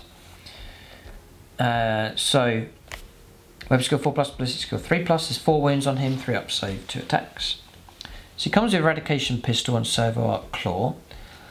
This is what I'm interested in, his buffs, benefits, and what he can do. So the Eradication Pistol, range 6, pistol D3, strength 6, -3, 2 damage and blast. Wow, decent weapon. Or you can go for Dissipated, range 12, pistol D3, strength 6, -2, 1 damage blast. The Servo Arc Claw, +3 strength, so he fights at strength 7, -2 and 3 damage. Each time he fights, no more than 1 attack can be made with the Servo Arc Claw. Each time attack is made with this weapon against a vehicle, there's a damage characteristic of 4, an unmodified wound roll 4+ successfully wounds the target. Yeah, these are new rules for arc weaponry, which seems to have improved. Here he gets Canticles, 5+1 1 save, the Omni Scrambler. Enemy units that set up on the battlefield as reinforcements can't do that within 12 inches of him. So you can see the benefits of that, useful enough. Brotherhood of, very useful actually, Brotherhood of the Cog. If your army is battle forged, then for each Tech Priest Dominus or Tech Priest Manipulus not included in a detachment, 1 Tech Priest Engine Seer or Techno-Archaeologist unit can be included in that detachment without taking up additional battlefield role slot. And then Machine Focus. In your command phase, select one friendly Forge World Core, Forge World Cataphon Servitors, or Forge World Servitors unit within 6 inches of this model until the start of your next command phase. It lasts the whole cycle. If that unit has the Cataphon Servitors keyword, it can perform actions as if it had the infantry keyword. Helpful. And then whilst that unit is performing an action, it can make ranged attacks without the action failing. That's excellent. That's brilliant. And then Master of Machines, regaining D3 wounds. So you can do that as well. Yep, I would say the Techno-Archaeologist is a Great option. Yep. Pushing towards cheaper HQs here. Ah, the Skitari Marshal. One of the new model. Movement 6. Weapon skill 3+. Ballistic skill is a 2+. Strength 3. Toughness 3. 4 wounds, 3 attacks. 4 up save. Leadership 8. Is equipped with the Radium Serpenter, which is range 18, assault 1, strength 3, -0/1 damage.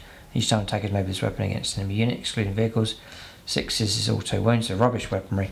The control stave is +3 strength, -2/1 damage.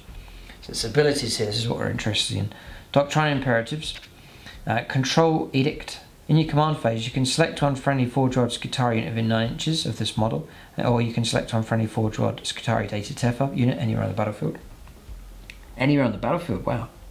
To the start of the next command phase, that unit ignores the depreciation effect of the currently active Doctrine Imperative. So, yeah, that's okay. And then the Servo Arc Link Aura. Whilst the friendly Forge-Rod Skitari core unit is within 6 inches of this model, each time model that unit makes an attack, you can reroll win rolls of 1, and he has a 5+7 save. Yeah, it's okay. Tech Priest Engine Seer, didn't spend too much time on him. He gets Awaken the Machine. In your command phase, this model can awaken a friendly Forge-Rod vehicle or custom robot models within 3 inches of it. To start of the next command phase, each time that model makes an attack, add 1 to the attack's hit roll. Each model can only be awakened once per turn. Command phase. Yeah, so you can use it for shooting and close combat. Now, he's useful. The Tech Priest Engine Seer is useful. These big HQs, I don't know, maybe a couple of smaller ones will do the trick. Right, onto your standard Skitari Rangers then. Keeping the 6+ in fun save. They are Rangers, so to reflect that, start the first battle round, models in this unit can make a normal move up to 3 inches. You can't end up closer than 9 inches to enemy units, but you get a little initial move with them. So fine, no problem. The Galvanic Rifle was... Huh? It has changed. So Galvanic Rifle then, range 30, but it's heavy 2. How interesting. Strength 4, -1 and 1 damage. No extra minuses there for wounding. That's it. So -1 to your movement then. -1 to your shooting if you move them with the heavy weapon. So then the Arc Rifle, which was pretty poor, but now it's range 30. It's a rapid fire weapon. Strength 6, -2 and D3 damage. And then if it's against a vehicle, it's straight damage of 3, and it's an unmodified wound roll of a 4+. Not bad. It's alright. I can imagine lots of arc shots causing trouble for vehicles. The Plasma Calivers, range 30, assault 2, strength 7, -3, 1 damage, or assault 2, range 30, strength 8, -3, 2 damage, and one's is the bearer's destroyed. And then I used to like taking these, the sniper rifles, the transonic arquebus weapons. They're still range 60, heavy 1, strength 7, -2 D3 damage. That's not changed, I don't think. Each time you select a target for this weapon, you can ignore Lookout Sir. Each time an attack is made with this weapon, a modified wound roll of a 6 inflicts a mortal wound on the target, in addition to normal damage. That's the same. What's missing from this is if you move, you can't shoot. That's gone. So you can move with these now, but you just pay the normal -1 for being a heavy weapon, but they've got rid of that. So it's all about enhanced data tethers on this spec, so we've covered all that. Stripping cover and so on. So you can have up units to 20. Units to 20. You'd love to see massed ranks of those. We get a little idea, just a little flavour of points here, if possible. It's worth doing that. Skitari Rangers, they're 8 points each. They are nice and cheap. 160 points, you get 20. Yep. Arc Rifle, 10 points each though. Ooh, we've gone up. Whether it's worth that. And it's for every 10 models you can take a rifle. Eesh, right, okay. There you go.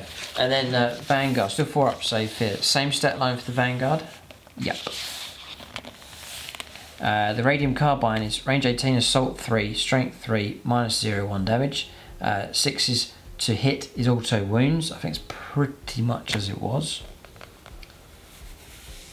They get rad saturation rule.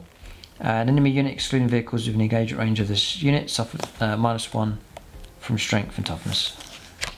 I must always forget, but it's there. And that's it. We've looked at the plasma caliber. Plasma caliber, by the way, ones to hit is model slain. Yeah. Okay. So the infantry, they're okay. There's not too much changed with them. Breaches then. Steel, weapon skill, ballistic skill 4+, strength 4, toughness 5. Sorry, strength 5, toughness 5, 3 wounds, 3 attacks as base, 2 up armor save. I'm running these with the heavy arc rifles. Now, these have improved. Range 36, heavy 2, strength 6, -2, 2 damage. If it's against a vehicle unit, it's damage, straight damage 3, and it's unmodified wound rolls of 4, always win the target. So that's strength 6, toughness 7, toughness 8, been a bit of a problem for them. Not anymore, just 4+, you're going to get those wounds come through. So that's good news for the heavy arc rifle. And I guess it's still going to be a cheaper option as well for points wise. Now, you can go for torsion cannons. So range 48, heavy 1, strength 8, -4, D3 +3 damage. Yeah, I'd like the heavy arc rifle, I think. You got arc claws in close combat, +1 strength, fighting at strength 6, 8 -3, 1 damage. That's not bad at all. You actually get an extra attack each time you fight as well, so you get 4 attacks. If you go against vehicles, it's damage 2, and against 4s are auto wounds. Yeah, I'm liking the idea of them. Heavy 2, so unit 6, 12 shots. Yeah. The hydraulic claw is ×2 strength, so strength 10, -2, and straight 3 damage. There's no minus to hit rolls or anything like the hydraulic claw. So I would take the hydraulic claws. Just having a little look here. Breaches. Oh wow, yeah, great. So 35 points each. All you're paying for is torsion cannons, which I don't think I'd bother with. An extra 10 points for torsion cannons, so save the points. 35 points a time, and give them the hydraulic claws, and no points difference. There's no minus to hit rolls. Straight 3 damage, strength 10, 3 attacks as base, fantastic. And then just go the heavy arc rifle, because it's straight damage 2 anyway, regardless of what they fire against. So that could be against like heavy infantry, in which case it could be on 3s, because it's strength 6. If you -2 is fine. And if you do go after vehicles, 4+ to wound, guaranteed, straight 3 damage as well. So, fine. Great. So all you're looking for with these then is to have a large unit of them and try and find a way of increasing their reliability for shooting. But breaches, and cheap enough as well, so great news with them. I think they may well be in the list. Nice solid unit. Yeah. Oh, hang on a second, there's more. 6 up invuln save, canticles, heavy battle servitor. Models of this unit do not suffer the penalty to hit rolls for firing heavy weapons on the move. Brilliant. Tracked mobility. Models in this unit can move through walls, girders, chains and foliage of terrain features with the breachable terrain trait. Without impediment. Great. Excellent. Okay.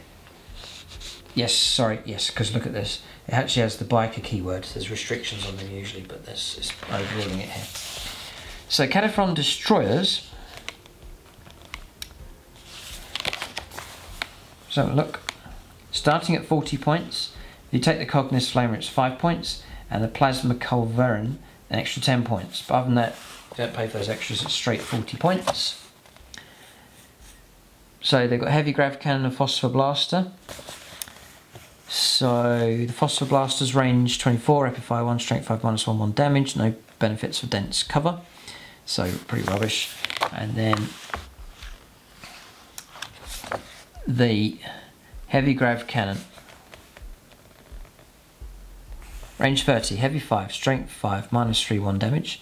Each time an attack is made with this weapon, allocated to a model with a save characteristic of 3+ or better, the attack has damage characteristic of 2. So tons of shots. So if you go for the Cavalry, which I'm sure is deadly enough, you've got to pay an extra 10 points. 50 points a model here if you're going to go for that. You're going to get standard, strength, range 36, heavy d6, strength 7, -3, 1 damage, and blast, and that's crucial blast. It means you're going to get a nice lot of shots against hordes. Or supercharge, heavy d6, strength 8, -3, 2 damage. Any ones the bearer is slain, it's blast as well. And the Cognis Flamer, range 12, assault, a d6 +2, auto hits, strength 7 -1, strength 7 -0, 1 damage. Same rules, heavy battle servitor and track mobility for them. So yeah, the tons of plasma shots is scary. It's blast weapon as well. Yeah. Oh yeah, really good. Great. Servitors, I'm not really going to bother going through those, we'll leave them. We'll just leave those. Fulgurite Electro Priests. Units of 5 to 20, weapon skill is 3+ of these, 6 up save, 2 attacks as base. The Electro Stave is +2 strength, fighting at strength 5, 8 -2 and 2 damage. I think it's as potent as it was before. Each time an attack is made with this weapon, unmodified wound rolls of 6 inflict 2 mortal wounds on the target and attack sequence ends. So scary enough with a large unit of those slamming in. They get Canticles, they get 5+ Invuln save. The Voltgeist Blast. After this unit finishes a charge move, select one enemy unit within engagement range of this unit and roll 1d6 for each model from this unit that is within engagement range. Each 6 is a mortal wound. Fanatical Devotion. Each time model in this unit would lose a wound, it's a 5+ feel no pain. And then Siphoned Vigor. Each time you destroy an enemy unit, add 1 to rolls made with this unit's Voltgeist Blast ability. So it's 5s for mortal wounds, yeah. And you get a 4+ Invuln save. So similar rules to before, you get benefits when you destroy something. But Electro Priests, decent enough. The only thing is they're slogging about on foot, unless you can transport them around. The Corpuscari Electro Priests. Ballistic skill is 3+ of these. Yeah, weapon skill is 3+ of them. So, in shooting, range 12, assault 3, strength 5 -1, 1 damage. Any 6s to hit is 2 additional hits. Great, so pretty potent with shooting. In the Electrostatic Gauntlets, strength 5 in total, +2 strength, -1, 1 damage. And then any 6s to hit is 2 additional hits. 5+ Invuln save, 5+ feel no pain. Really does chew through the wounds, it's good at stopping stuff from coming through. We get the Voltgeist Blast, and then Motive Force Sight. Each time model this unit makes a ranged attack, you can ignore any or all hit roll and ballistic skill modifiers. So, pretty good units, not bad at all. The Cybernetica Datasmith. Next, you're on elites now. I've been on elites for a while. Yeah. So the Datasmith then, the Gamma Pistol is range 12, pistol 1, strength 6, -3 and 3 damage. It's a 4-win model, 2 up save. Movement 6. Gets Canticles, a 5+ Invuln save for Refractor Field. Master of Machines, restoring wounds. The Battle Codifier. If your army is battle forged, they've reached Castellan Robots unit included in the detachment. The Cybernetica Datasmith can be included in that detachment without taking up an additional battlefield slot. And then reprogramming. This model can attempt the following action. So field reprogramming is an action. At the end of your movement phase, any number of Cybernetica Datasmith models from your army can start to perform this action. When the action is started, select one for any Forge World Castellan Robots unit within 6 inches of the model performing the action, and one of the available protocols found in the unit's datasheet. The action is completed at the end of the next command phase. When it's completed, the selected protocol replaces that unit's active protocol. Right, so he can hang around with the robots, helping them out. And the machine sentience or ability after friendly Forge World Castellan Robots units in 3 inches of this model, it gains the core keyword, and that unlocks a whole lot of goodies for them. So he's quite useful actually to have hanging about with the robots. So So there he is, fantastic. I really love the cybernetic data smith model as well. So Sicarian Infiltrators, I really love to keep this unit, I really like them. Still movement 8, so they're nice and quick. Weapon skill, ballistic skill 3+, toughness 3, strength 4 is base, 2 wounds each, 2 attacks each, 4 up save, nothing's really changed here. Got a 5 up invuln save, I'm not sure if they had that before, maybe they had a 6 up. So some kind of benefit. The Phosphor Blaster hasn't changed. Pistol 5, strength 3, AP 0-1 damage, range 12. The Stud Carbine, range 18, pistol 3, strength 4, minus 0-1 damage. Power Sword, usual rules. The Taser Goad then. Yes, Taser Goad's improved a little bit. Plus 2 strength, and then a little bit of AP. AP minus 1 now with that. So you should be wounding any type of infantry on 3+, which is good news. And then each time an attack is made with this weapon, unmodified hit roll of a 6 scores 2 additional hits. So like 3 hits. Doctrine Imperatives, 5+ invuln save. New aerostatic interface, each time an attack is made against this unit, if the attacking model is within 12 inches, the hit roll cannot be re-rolled and the wound roll cannot be re-rolled. Well, how interesting, that's pretty good. So that's going to affect being shot at and close combat, I believe. That's pretty good. So it kind of makes them where the opponent needs to destroy them at range. Usually the opponents could be trying to deal with other stuff, and then you find yourself within 12 inches. That's quite serious, that is, actually. No rerolls for wounds or hits. Wow. It makes them quite good at tying stuff up. Yes, good. Infiltrating Positions. During deployment, you can set this unit up anywhere on the battlefield. It's 1 9 inches away from enemy deployment zone and enemy models. So you can't deep strike them from here. Maybe there's a rule or a stratagem or something to help them out where they can deep strike in, but no, they infiltrate by deploying somewhere else on the board instead of dropping in. And then voices in the code or ability while enemy units are within 3 inches, subtract 1 from their leadership. So still liking the infiltrators, not bad. These Sicarian Rust Stalkers, still movement 8, same stat line really, just the extra attack, 3 attacks, 4 up save for these by the way. These rules have changed here, there's no longer the D3 damage for the Cord Claw. So you're getting strength for the user, strength 4, AP minus 1 damage, and you just get an extra attack with the weapon. That's it. Ugh. The Transonic Blades is plus 1 strength, AP minus 3 and 1 damage. Any 6s to wound is a mortal wound. And then Transonic Razors, strength for the user, AP minus 2 and 1 damage. Each time attack is made with this weapon, unmodified wound roll of a 6 inflicts a mortal wound. So you're just hunting for 6s. The D3 mortal wounds is gone, so they've got worse, I think. Okay, and then there's a bit of minus stuff going on actually to the minus 2, so it's not bad. Yeah, shame they're not that great. So they get optimized gait. This unit can ignore any roll modifiers to its movement characteristic, with the exception of that incurred due to the depreciation effect of the bulwark imperative. This unit can ignore any roll modifiers to its advanced rolls and charge rolls. You get a 5+ invuln save, and Wasteland Stalkers, each time a range attack is allocated to model this unit whilst it's receiving the benefits of cover, add an additional 1 to any armor saving throws made for that attack. Yeah, don't rate them particularly highly. Infiltrators though, pretty good. So, Cerberus Raiders, love the models. Cavalry unit, fantastic. Units of 9 you can go up to. They're movement 12, so nice and quick. Good objective grabbers. I'm sure they don't last too long. 4 up save, 2 wounds. So quite easy for the opponent to deal with. You need a large unit of them. It's equipped with Galvanic Carbines, Cavalry Sabres and Clawed Limbs. And then the Raider Alpha is equipped with Archaeo Revolver, Galvanic Carbine, Cavalry Sabre and Clawed Limbs. But I would love to get the Cavalry units.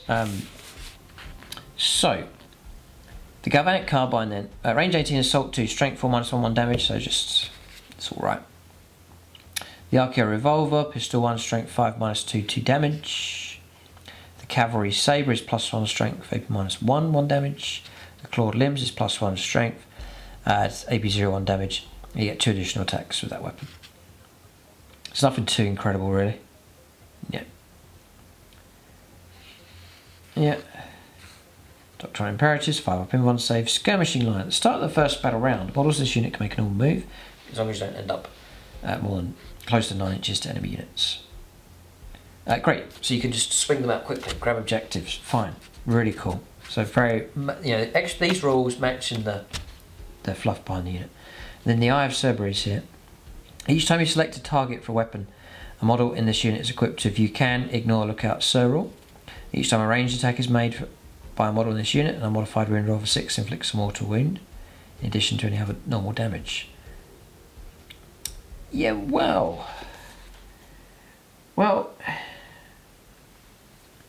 not bad. Great theme going on here. She's skirmishing out, they're moving ahead, and they're trying to pick off enemy officers and HQ choices. Love the theme behind these. Let's say you've got a unit of 9. You're going to get 18 shots with the Galvanic Carbines, the Ballistic Skill 3+. Yeah, maybe you'll pick off a character, I don't know. And if you do go character hunting, you've got to get within range 18 to fire the weapons. That might be too close for comfort. So, yeah, okay, you might be better with just multiple small units of these. Then the Cerberus Sulphur Hounds. These were better in the previous codex. I've got a feeling they're going to be good here. Movement 12. Again, the ballistic skill is 3+, weapon skill is 4+. Same stat line. This unit contains between 4 and 6. 7 or more, so yeah, same size unit of 9 total. So every Sulphur Hound is equipped with 2 Phosphor Pistols, Sulphur Breath and Clawed Limbs. And the Alpha is equipped with Phosphor Blast Pistols and Sulphur Breath, Arc Maw and Clawed Limbs. So, here we go. For every 3 models in the unit, Cerberus Sulphur Hound, one Cerberus Sulphur Hound's 2 Phosphor Pistols can be replaced with 1 Phosphor Blast Carbine and 1 Phosphor Pistol. So the Blast Carbine, range 18, assault 2d3, strength 5 -1, 1 damage. It's a blast weapon, and you don't get dense cover against the attack. The Phosphor Blast Pistol is pistol D3, range 12, strength 5 -1, 1 damage. Again, no dense cover. The Phosphor Pistol is a blast weapon, by the way. Phosphor Pistol's strength 4 -1, 1 damage. Pistol 1, range 12. Again, no dense cover. Sulphur Breath, range 12, pistol D3, pistol D6, sorry. Strength 4, -2, 1 damage. And it's also hits on the target. Brilliant. Really, really good. The Arc Maw is +3 strength, -2, 1 damage. And it's 2 damage against vehicles on 4+. And then Clawed Limbs, you get an extra 2 attacks at +1 strength. Covered that already. So, yeah, not bad at all. So, Pistoliers. Each time this unit advances to the end of the turn, the type characteristic of pistol weapons is changed to Assault. So, fantastic. Models in this unit are eligible to shoot with any assault weapons they're equipped with in a turn in which they shot pistol weapons. Yep. 5+7 fun save, and Rad Saturation, which is your -1 from strength and toughness. So you just kick out tons of attacks, especially with the Sulphur Breath. You imagine like 9d6 auto hits on a target with Sulphur Breath. Very good anti-hordes, anti-screening unit clearance of those. Great. I wouldn't mind getting some of those. That's definitely, you know, I've got my arm. Just there. The Taraxi Sterilizers next. The 2 wounds, stat line's pretty much the same, movement 12, weapon skill, ballistic skill 3+, the 2 wounds each, 2 attacks each, 4 up save. Again, 5 up in 1 save, very common here, 5 up in 1 save. They're allowed to charge, fall back and charge. Interesting. For darting hunters. For swooping strikes, each time this unit fights, if it made a charge move, was charged until the fight is resolved, it's +1 attack. And then thermal riders. You've got Doctrine Imperatives, thermal riders. During deployment, you can set up this unit high and right, so this is deep strike as per usual. Units of 5 to 10 models. The Taraxi Talons are strength user AP -1/1 damage, nothing too special. It's equipped with a phosphor torch, and then the Alpha is equipped with Flechette Blaster, which we've covered already. The Talons and a Taser Goad. The torch then is range 12, assault d6, strength 4 -1 at 1 damage, and it's auto hits on the target. So I've seen these in action before. They're all right. They're okay. They're quite flimsy, but they're, you know, quite a good tactical asset to be able to deep strike stuff in across the board. So the other options to go for Sky Stalkers. Same stat line. They're equipped with Flechette Carbines, which is range 18, assault 5, strength 3, -0/1 damage. Yeah, I'm thinking maybe like playing Wrath of Mars on these. I think if you took them as Mars, Forge World, might be allowed to do that. Kick out some mortal wounds, could be an option. 5 shots each. Yeah, you can shoot in a turn in which you fell back. And that's it, deep strike in. Okay, so that could be an option. Play Wrath of Mars and drop them in. Iron Strider Ballastarii. Units of 1 to 6 of those, movement 10.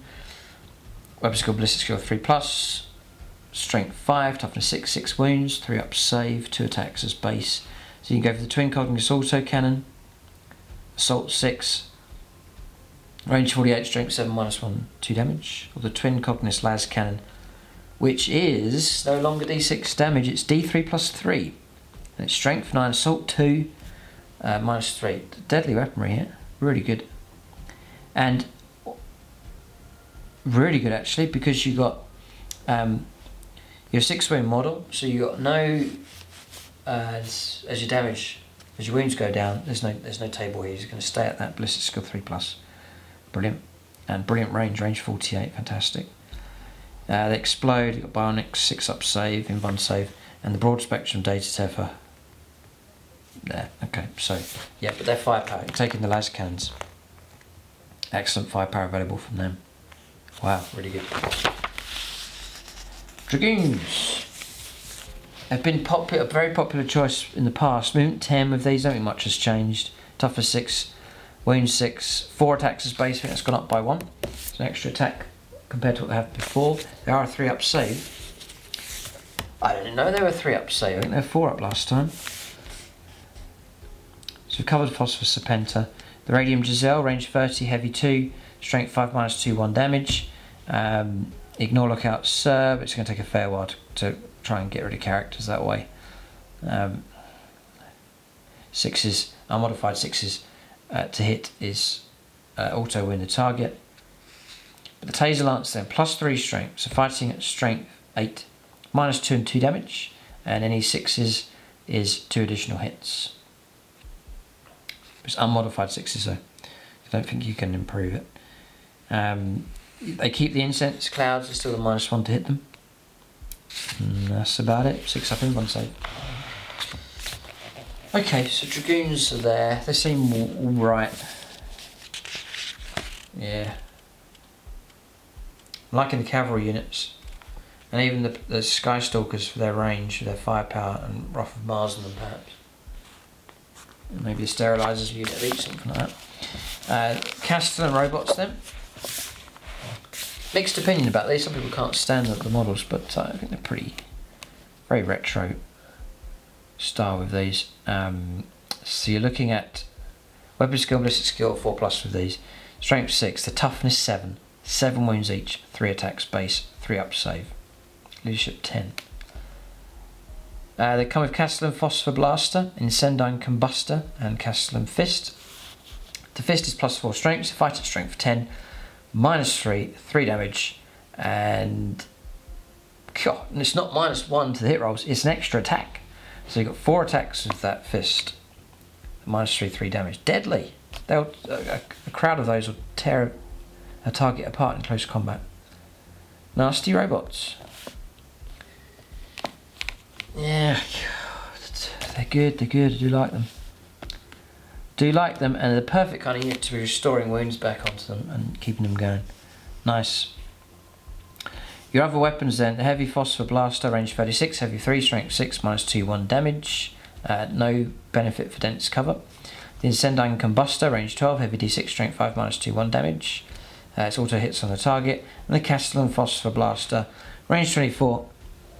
I'm liking this weapon. Range 24, heavy 3, strength 6, -1, 2 damage. And no benefits for dense cover. And then you've got your special rules here as well. So you've got battle protocols, canticles by the way. The unit receives a bonus depending on which protocol it's active for, or is active for it. At the start of the battle, the Aegis protocol see below is active for the unit. To change the protocol, you see the Cybernetica Datasmith data sheet. The available protocols are... So the one that's active is the Aegis. So whilst this protocol is active for this unit, models in this unit have a save characteristic of 2+. Well, that's fine by me. Great. Conqueror protocol, if you change it to that, it's weapon skill 2+. Ooh. And reroll charges. You turn them into close combat beasts, which they would be. Oh, scary stuff. And then you can change it to the Protector protocol, which is ballistic skill of 3+. Yeah,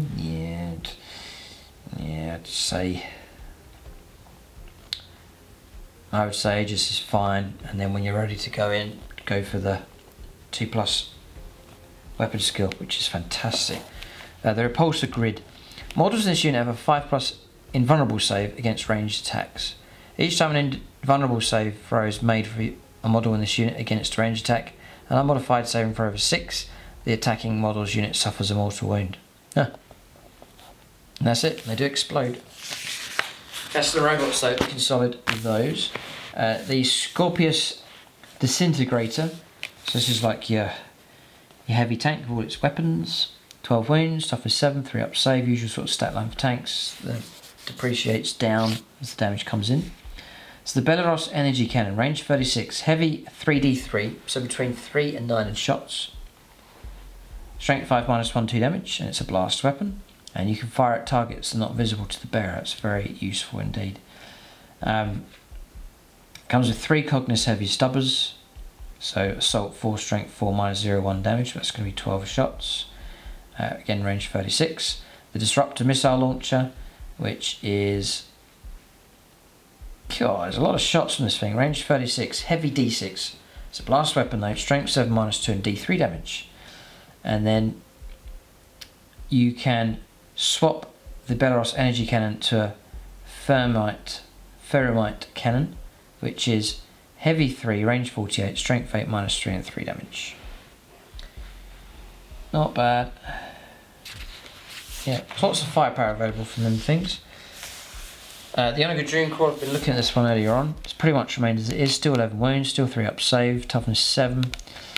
There is improvements with this though, just slight improvements, but pretty good. So what you're getting is the Daedalus Missile Launcher is range 48.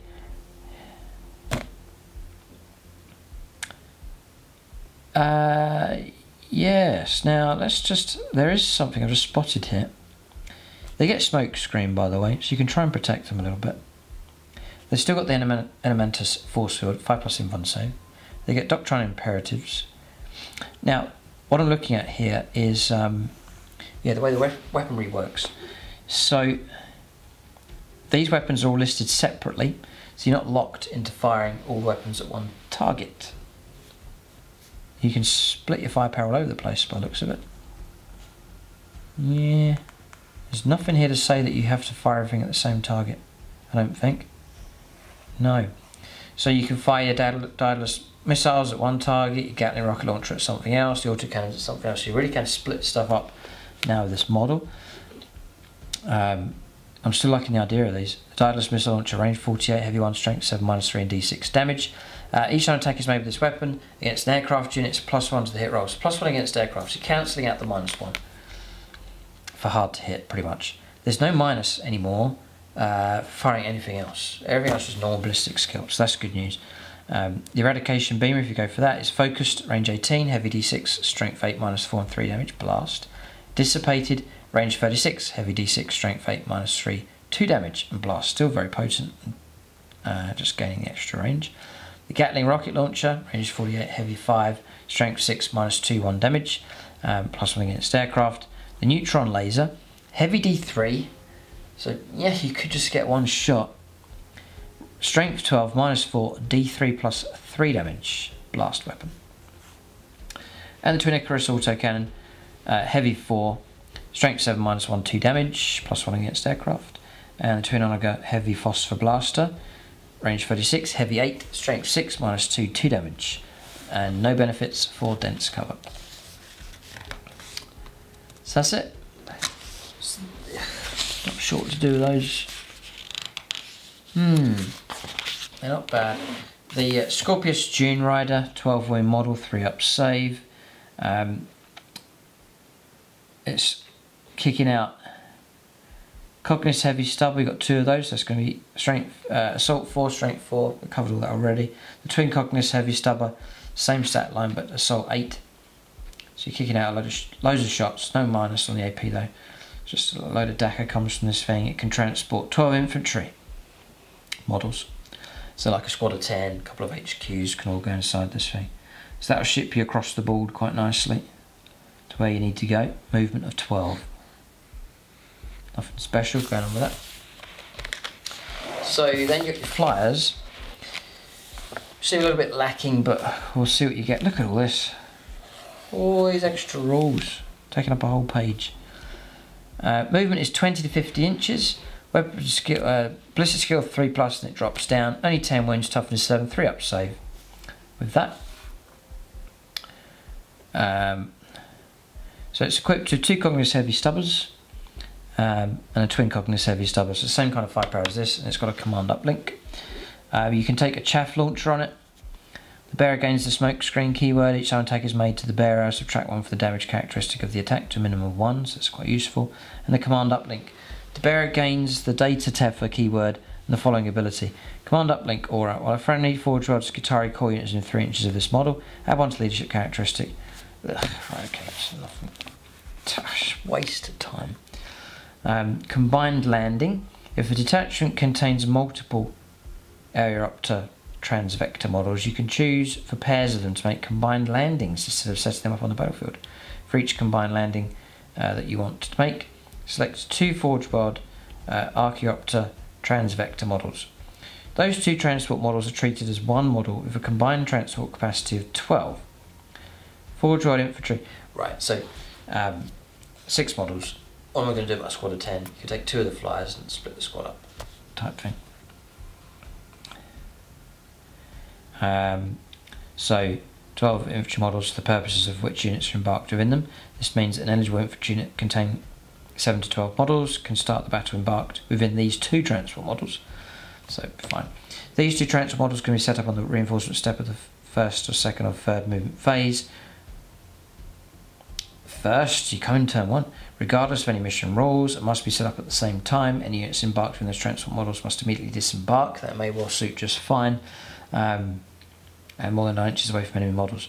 Wow, so these DACA planes turn up and they drop off their infantry, which have to disembark as well. You can do it on turn 1, turn 2 or turn 3. Nice theme running with that. When those 2 transport vehicles are set up, they must be set up within 9 inches of each other, and any disembarking units must follow the normal rules for unit coherency. Oh, interesting combination, that one. They're hard to hit. They can do hoverjet, the movement becomes 20 inches.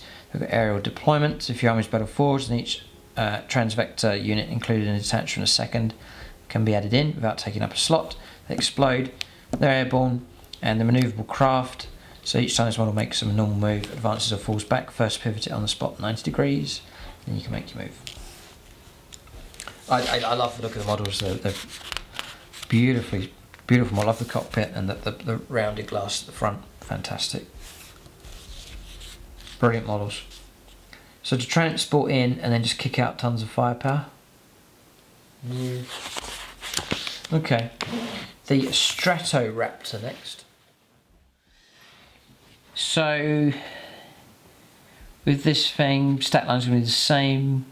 2 Cognis heavy stubbers, that's 8 shots I think. 2 heavy Phosphor Blasters, so that's going to be range 36 heavy 3 or 6 shots because 2 of them strength 6 -2, covered that already. And the Twin Cognis las cannon, that's the 2 shots coming in at strength 9, -3 and D3 +3 damage. Got a chaff launcher. That's it. It's just a gunboat. And then the Archaeotech Fuselaves. This is one that can drop bombs. Same stat line. It's got 4 Cognis heavy stubbers. So 16 shots coming from this thing. It's got the chaff launcher. The bomb rack then. Once per turn, after this model's moved on, moves in movement phase, you can select one unit it moves over. Roll 6d6s for each vehicle or monster model in that unit, and roll 1d6 for each other model in that unit to a maximum of 10. For each 4+, it's a mortal wound. And you do that every turn, I think. Yeah. Cool, fine. Movement of 50 inches. Yeah, it's helpful enough. Pretty good. If the opponent ignores it, it's going to kick out mortal wounds every turn for flying around and over stuff. Fine. That's great. That is pretty good. So if you're kicking out a little bit of DACA, which is okay, but it's the bomb rack, that's the reason why you're taking it, and it's quite potent. Kicking out mortal wounds like that's pretty good. Yeah, it's alright. You average about 3 mortal wounds. Let's have a little look here. Fuselave, 130 points. 20 points for the chaff launcher though. -1 damage. Oh, and then you get smoke screen as well. Yeah, it's probably worth it. So you're looking at 130 points plus 20 for the chaff, so it's 150 point model. Oh boy. Tough one, that one. And then you got, so obviously Imperial Knights are out of here now, you've got to go to the Imperial Knight Codex to add the model in. Weapon profiles, covered. We sort of looked at points as we've gone along. I'll see if there's any I've missed here, just I won't cover everything, all the upgrades, we'll just give you an idea. Belisarius Call is 180 points. It's expensive. I'm thinking cheaper HQs here, looking ahead.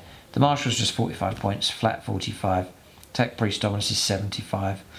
The Tech Priest Engineer is 55 points. He's gone up, he's about 30 points previously. The Manipulus is 70 points, base.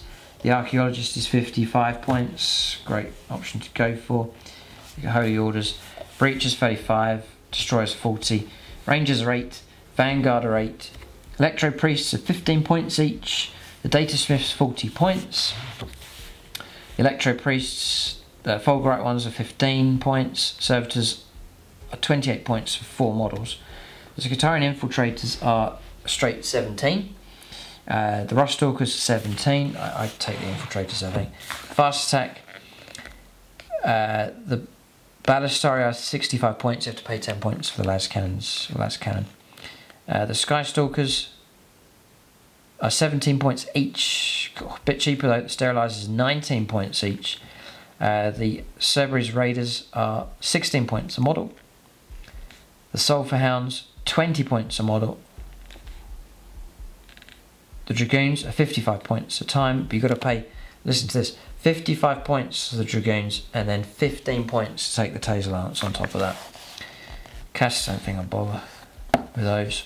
So I'm starting to see which units I may well drop and add in some fun stuff. Castellan Robots, they're 100 points each. Oh, so a unit of 3 is 300 points.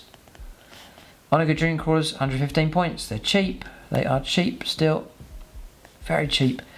Scorpius Disintegrator, 145. The Dune Riders, 95 points. Flat. Cheap. Flyers, the Fuselaves, 130 points, plus 20 for the Chaff Launcher, plus 20 for the Chaff Launcher. The Stratoraptors, 160 points. And the Transvector is 110. And that's it. That's the review of the Adeptus Mechanicus Codex. So my initial impression is it seems okay. The units have generally improved. Maybe it's just me. I just think what's in there seems fine. I can't see any real problem with the Codex, but nothing too much has stood out. I'm sure there's some great combinations. It seems solid enough. I don't think this is a disaster. I don't think it's bad. But with other codexes I've seen, there's been some real golden gems in there. With AdMech, seems to be quite sensible going. But as you start to build up those benefits that we've looked at, starting to do combinations of Warlord Traits and Stratagems and so on, I'm sure there'll be some great combinations out there. Seems to be units giving out auras and buffs, which seems a bit of a... Don't think I'm going to go down that route too much. Get away from the gun line and instead do maybe smaller combinations, so like one HQ and a couple of units with a specific task, and move them out. So one group out on the flank, another group out on another flank, and then something in the middle, as opposed to one central gun line with auras coming out, spreading across, moving away from that, but more sort of maniple, smaller units, combinations to move out for objectives and so on. So something like that, and then obviously some deep striking and infiltrating type units to mix things up and to become a flexible force now for 9th edition, which makes a more exciting army for sure. So do I go for the Knight? Do I keep with the Knight, or do I get rid of the Knight, free up the points, drop some units, then go for a big overhaul and change the Skitarii force around completely, or do I stick to what I've got? We'll see. The plan then will be some warm-up games with the AdMechs. Keep a lookout for some battle reports of them as we test and see the best way forwards for the Adeptus Mechanicus. But leave your own comments and feedback. What units would you take now? What combinations? Even my own list. What units should I drop and add in? You can feel free to comment on that as well. What's your overall impressions of the Codex? Is it decent enough? Is it good, bad or ugly? You can leave that in the comment section below as well. And then big thank you to Games Workshop for sending me a copy ahead of time. And then do check out Goblin Gaming. Link for them is in the video description below. I should leave it in the comment section as well. And if you click on the link when you make your order, it's 20% off Warhammer, discounted for all the other different gaming systems as well. And just by using the link, it just helps out the channel in a small way as well. But that's the review for the Adeptus Mechanicus Codex. Keep a lookout for more reviews on the channel. Thanks for watching and tune in next time.